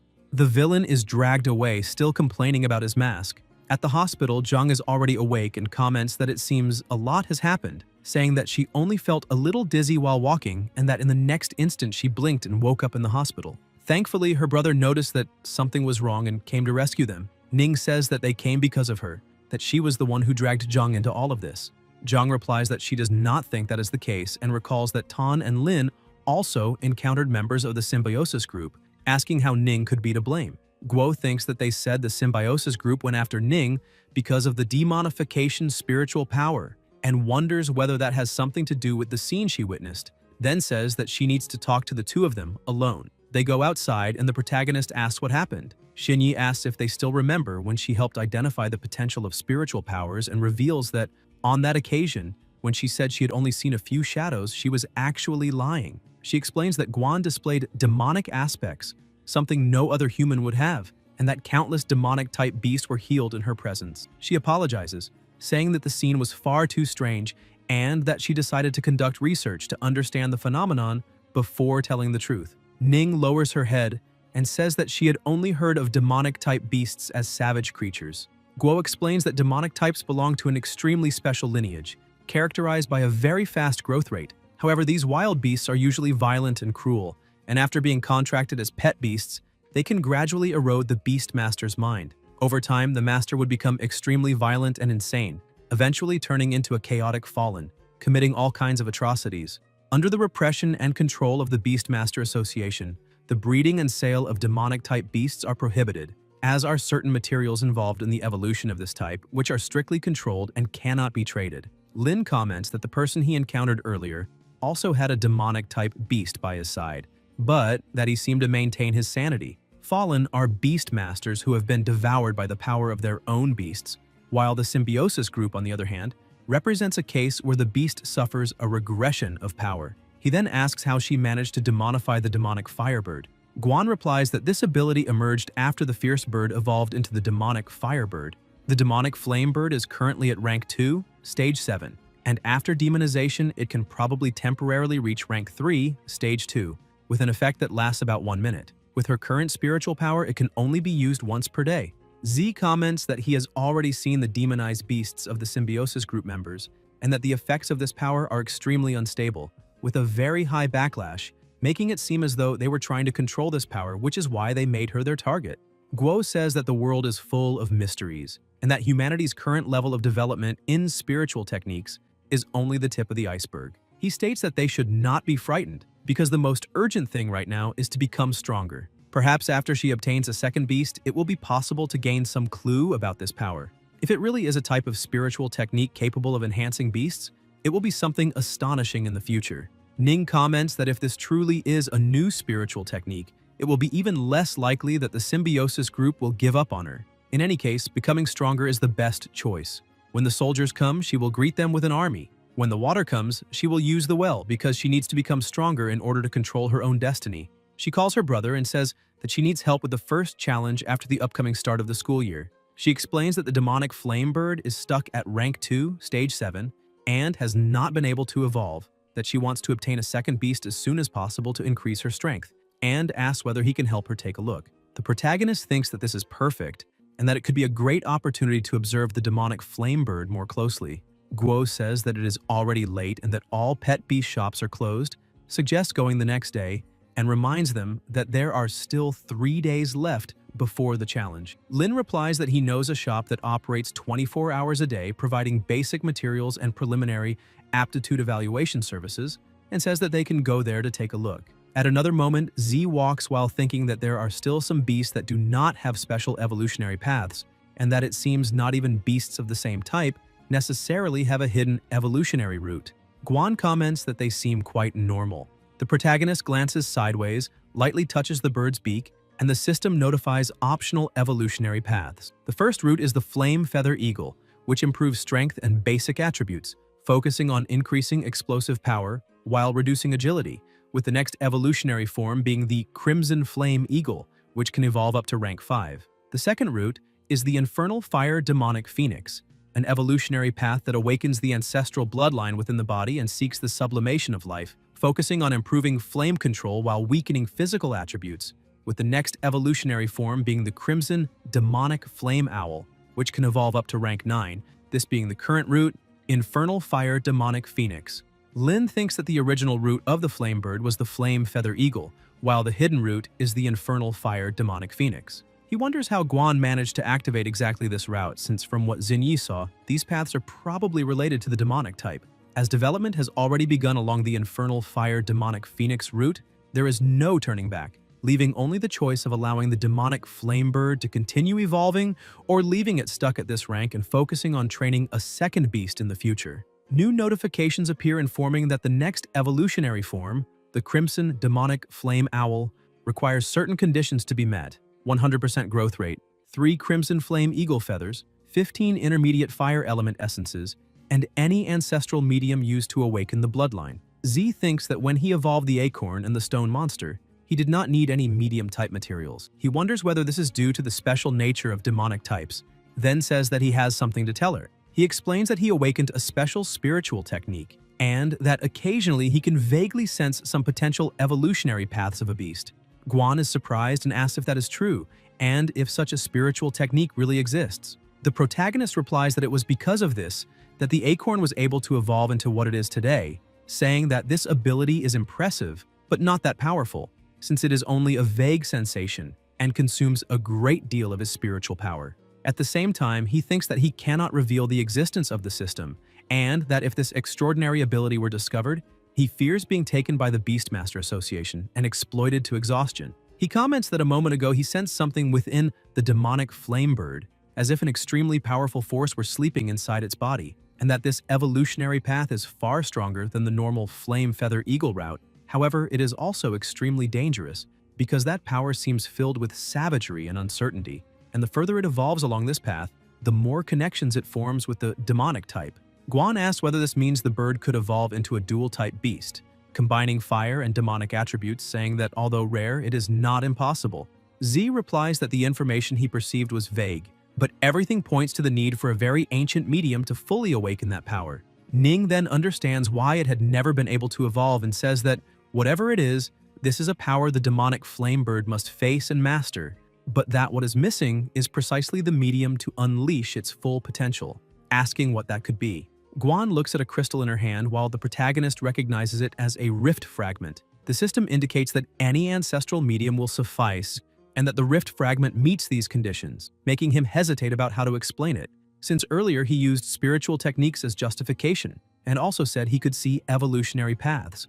Ning comments that she can feel energy fluctuations within that crystal, and that there seems to be a resonance with the demonic flame bird. It is not just resonance because the bird clearly desires the item and ends up swallowing the crystal. An intense energy spreads through the area, creating crushing pressure. Guan feels the fire drawing near as Lin tells her not to be afraid. The energy continues to expand, and before their eyes, the demonic flame bird completes its evolution. The system notifies that the Crimson Demonic Flame Owl, Fire type, rank 3, stage 1, has been formed. Guan hugs her beast enthusiastically, while the protagonist comments that it was good to see it successfully evolve and that he intends to observe it again when it reaches the next stage. Ning strokes her pet and says that it seems they are now full of trouble. Still at the same place, the attendant remarks that next time they fight beasts, it is recommended to use a professional training center. Guan laments that she lost all her money, and Lin thinks that the bonus received from the Beast Tamer Association vanished at that moment, realizing that he needs to earn money as soon as possible. Elsewhere, a hooded figure keeps a hand on a massive crystal, while a young man approaches and reports that the two were captured by the investigation team. The leader replies that he already knows, and when the other asks what the next step will be, he orders everyone to refrain from any action for now and wait for the right moment because they will come to them on their own. In another place, the protagonist is sitting at the center of a circle, reflecting that after the Secret Realm challenge ends, the first evaluation of the new semester will take place. If he achieves good results, he will receive a scholarship of 1,000 yuan. And in addition, improving his ranking in virtual battles can also yield cash rewards and other valuable items. He checks his own data and realizes that several days have already passed since he started there, and that he nearly dropped to rank 1,200, understanding that he needs to work harder to climb. He then sets a simple goal to reach the top 100 before the evaluation. The system notifies that the humanoid monk, rank 2, stage 3, has risen to rank 1,038, that the cloud-devouring turtle, animal type, rank 3, stage 1, has reached rank 8,890, and that the three-headed dog, darkness type, rank 3, stage 3, has reached rank 5,903. News then spreads of the fastest competitor in history to enter the top 100, a true miracle, who jumped from rank 10,000 to 100 in just one day, maintaining a 99% win rate. People comment that he usually wins in about 30 seconds, that the longest fight lasted only 1 minute, something considered absurd, and that at this pace he could reach the top 10 before nightfall. Someone says they recognize him as the freshman who became famous some time ago, stating that he really did climb from rank 10,000 to that point, and that his ability is worthy of admiration. Zhonglian, level 9, declares that it ends there, and that he will be the one to break the winning streak. The protagonist simply tells them to begin, and Zhong becomes irritated, questions that arrogant attitude, asks whether he thinks he can defeat him by sending out only one beast, demands that he summon the other as well, and provokes him by asking who he thinks he is showing off to. The fight ends in an instant, with Lian defeated. Lin comments that the maiden did a good job, and reflects that she is more than sufficient to easily defeat an opponent of the same level as her. Ze strokes her head while taking the opportunity to observe her attributes, thinking that these intense battles have finally pushed the Snow Maiden's evolution rate to its maximum limit, and that now, as long as he has the necessary materials, he can already make her evolve. Several notifications begin to appear in the Glory Ranking 1, Bronze tier, and the protagonist thinks that he has finally received the achievement rewards, realizing that they are part of a chain of missions. He decides that he will buy the Snow Maiden's evolution materials the next day, and that he can also use the spiritual crystals to increase his own basic attributes. Elsewhere, the president of the Diachronic Heart Society, Man, greets someone and asks whether she would like to form a team for next week's challenge. Guo answers yes, saying that she had been worried about not being able to find good teammates and had even thought about not participating, then asks who will be on the team. Man explains that it will be herself, Guo, Leng, and one more person, with 2 slots still open, and asks whether she would like to invite that partner of hers. Guo replies that she thinks that is exactly why Man called her. Man comments that he is precisely the person at the top of the rankings and that he just caused a huge commotion in the virtual realm. The system notifies that 7 spiritual crystals and 6 body fortification crystals have been used, and the protagonist releases his energy. Later elsewhere, Lin walks while thinking that this is great, since his spiritual level has increased and his spiritual power limit has also expanded, which will greatly enhance the combined power of the Snow Maiden and the Earth Spirit, in addition to strengthening his spiritual arts. He asks for a blue ice tear and the attendant replies that she will check. Shortly after, she apologizes, saying that the last blue ice tear in the shop has just been sold and that this material is quite rare, so the next shipment may take about a month to arrive. Lin is startled by this time frame and thinks that a month is far too long. Guo comments that it is a coincidence since the challenge will be next Monday and asks whether he already has a team. Ze replies that he does not. Guo smiles and asks whether he would like to join theirs. Manman says that she has already heard about him and introduces herself as the president of the Diachronic Heart Club and a second-year student, also introducing Gu as the vice president of the club, likewise a second year. Z replies that he does not intend to join a team, thinking that sharing rewards with teammates is always troublesome, especially when forming a team with strangers. He thinks that if it were just him and her, it would be perfect, as they could explore the secret realm until they were exhausted. Guo asks whether he does not plan to enter the secret realm and explains that, to ensure safety, challenges organized by the academy must be carried out in teams of at least 5 people. The protagonist wonders whether that really is a rule. Guo asks if he was thinking of going alone, and Lin retorts by asking if she noticed. A voice suddenly asks whether earlier he was trying to buy blue ice tears. Someone extends a hand holding a crystal, and Gu says that if he joins the team, she will give that as a reward after the challenge, along with 10 more ice-type materials. Z recognizes it as a blue ice tear and comments that this does not seem very fair. Gu replies that she will give him a larger share of the rewards and that bringing his partner will not be a problem, and the protagonist accepts, saying that he will see them next Monday. On the day of the challenge, many people are gathered in front of the site. Guan comments that it is beautiful, and Manman asks if it is not impressive, saying that she too was amazed for a long time when she first saw that gate. Lin agrees and asks which beast is carved there. Manman replies that, according to the Federation and the Beastmaster Association, no one has ever seen the beast depicted on that gate, but that Beastmasters call it the Void Beast. Z grows thoughtful upon hearing about the Void Beast. Someone coughs and asks everyone to calm down, announcing that the first Secret Realm Challenge of this semester, open to all years, is about to begin, and that those who have decided to participate should be prepared. He explains that during the challenge, all materials obtained can be freely distributed among team members and do not need to be handed over to the Academy. The crowd cheers, saying that the Academy is being very generous.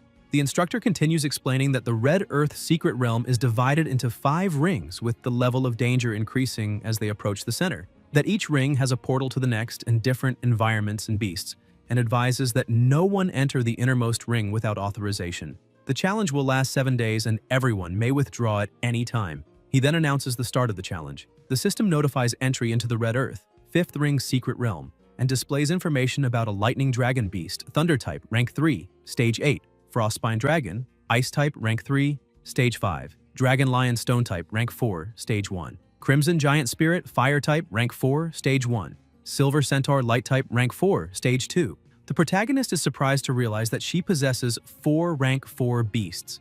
Manman says she is the second strongest among the second-year students and states that they do not need to worry because she will protect them. Lin summons his beasts, and Manman comments that they are very beautiful humanoid beasts, almost like models, also observing that the beautiful stone-type beast is clearly following a defensive route. The 2 beasts remain observing, and Guan asks whether the partner beside them is not going to summon her own beasts.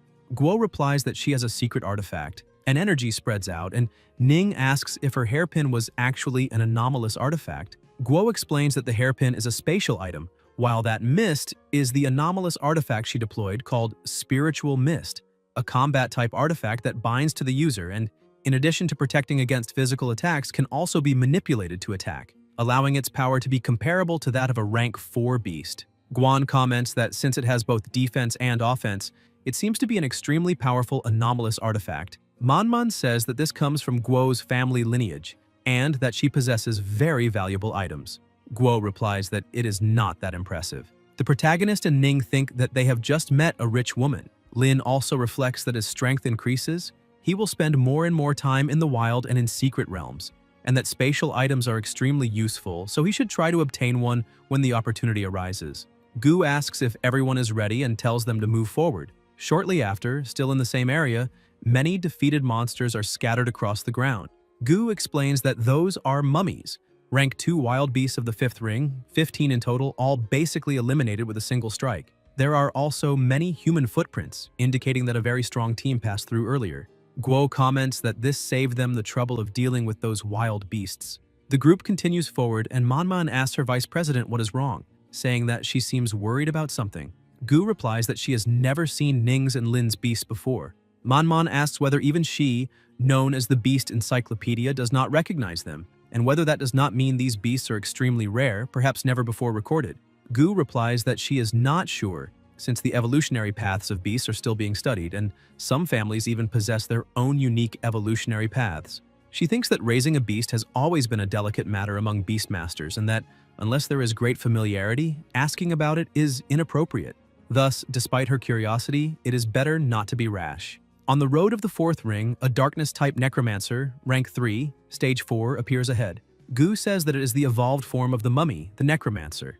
The beasts rush forward and attack it, finishing it almost instantly. The protagonist says that he will handle it as he wants to gain some practical experience, since opportunities to train spiritual techniques are not very common. Even cut in half, the necromancer still tries to move until the stone beast strikes it with a final blow. Lin comments that it was a good job, and thinks that it is also an excellent opportunity to increase the growth rate.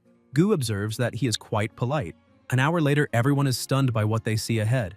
Manhwa explains that that wall is said to have emerged during the era of the Great Cataclysm, separating the 4th ring from the 3rd, and that it is called the Pale Wall. From the 3rd ring to the central region of the 1st, everything is surrounded by pale walls, and to enter the 3rd ring, they must first pass through it. The Pale Wall has 4 entrances, and the gates can be found along its structure. They find one, and the stone beast smiles before opening the gate immediately. Manhwa comments that this is very convenient because having a powerful beast makes everything easier, recalling that in the past some people had to push that gate for a long time before managing to open it. The mists begin to move, and Gu warns them to be careful because the 3rd ring has far more wild beasts than the previous 2 areas, and they are also significantly stronger. She also mentions the existence of a fractured spirit-type beast called the Pale Lord. A single Pale Lord does not pose a great threat, but what is truly dangerous is its command ability, since it can summon low-level members of its own race, and, whenever it appears, it is accompanied by a large number of Pale Guards. Since their objective is the 2nd ring, the ideal approach is not to waste time there, avoid unnecessary confrontations whenever possible, and continue advancing quickly. Manhwa says they do not need to worry so much, because the Pale Lord spends most of the time sleeping underground and rarely appears on the surface, and that unless they are extremely unlucky, they will almost never encounter a Pale Lord. The 3 immediately comment that she just jinxed them. Manhwa asks them to pretend she did not say anything, and concludes that they cannot be that unlucky. At that moment, something draws everyone's attention. Manhwa becomes alert. The pressure around them begins to rise, and numerous monsters surge forward. Pale Guards of the Undead type, rank 3, Stage 7. Guan asks why she had to say that, and Manhwa replies that she really did not want this to happen. Guo asks what they should do and whether they should run. Gu responds that Pale Guards are fast and that Undead-type wild beasts do not get tired, so trying to flee in that environment is not a sensible choice, and that it is better to face them head-on, telling everyone to prepare for battle. The beasts charge against the undead. Manhwa summons the Crimson Giant Spirit and orders it to launch explosive fireballs. Flames spread across the battlefield. Guo also releases her power and says she will help. The monsters begin to fall. The protagonist orders the Snow Maiden to attack, freezing the enemies while the stone beast shatters them. Manhwa comments that it was amazing and that they really learned an area of effect attack. Lin thinks that, just as she said, the Pale Lord possesses exceptional leadership abilities, and that an attack by Pale Guards on such a large scale could only have been commanded by him, wondering why he still cannot see him. Guan orders the bird to locate the Pale Lord. The bird searches and finds the target, rank 4, stage 3, and Ning reports that he is to the southwest, less than 100 meters away. The Lord emits a terrifying aura, and Guan says he is coming in this direction. Z orders the stone beast to use the Earth Spikes ability. At that instant, the protagonist realizes something and widens his eyes, thinking that he needs to use his achievement points. The system notifies the consumption of 1,200 achievement points. Spiritual Arrow rises to level 6, and a new ability is unlocked, allowing spiritual power to be added to the base cost of 60 points to increase the power of the spiritual art. Lin thinks that the Pale Lord is already injured and must defend himself against the beast's attacks, while the Snow Maiden and the Earth Spirit hold him back. and that this is the perfect opportunity for a surprise attack, perhaps making it possible to eliminate him in a single strike. Gu senses an intense fluctuation of spiritual power and asks about the spiritual arrow, saying that the power of an ordinary spiritual arrow would not be enough to kill him and that this could turn into a battle of attrition. Lin replies that they still need to go to the second ring and that a war of attrition would only drain the beast's strength. Moreover, the Pale Lord is already injured, which indicates the presence of another team nearby, so they need to finish this quickly. He thinks that for an ordinary person, a spiritual arrow only consumes a few dozen points of spiritual power and is not very powerful, making it a waste to use it in such circumstances. But he possesses 1,500 points of spiritual power, and concentrating around 400 points into a level 6 spiritual arrow is enough to eliminate an injured Pale Lord. Z releases an extremely powerful force. The Lord is knocked off his mount and finished off. Everyone is stunned, wondering whether a single spiritual arrow really eliminated the Pale Lord instantly.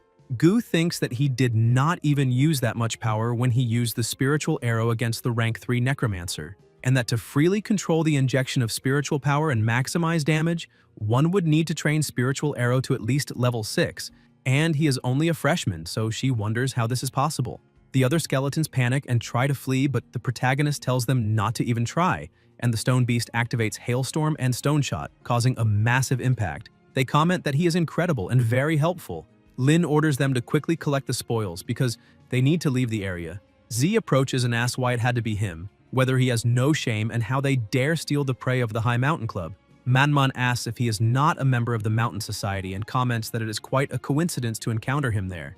Z orders them not to approach the loot, and the others in his group agree, demanding that all the materials dropped by the Pale Lord be handed over. Manman asks if he means that the Pale Lord should belong to them. Luo states that it is forbidden to steal other people's prey within the secret realm, and asks whether they have forgotten that rule. Manman replies that this is only an unwritten rule and that, moreover, there is a second part to it. If the prey escapes, the hunt is considered a failure, and from the moment they let the Pale Lord escape, it ceased to be their prey. Guo agrees, saying that they lacked the ability to keep the prey, let it get away, and asks whether they still have the audacity to claim it now.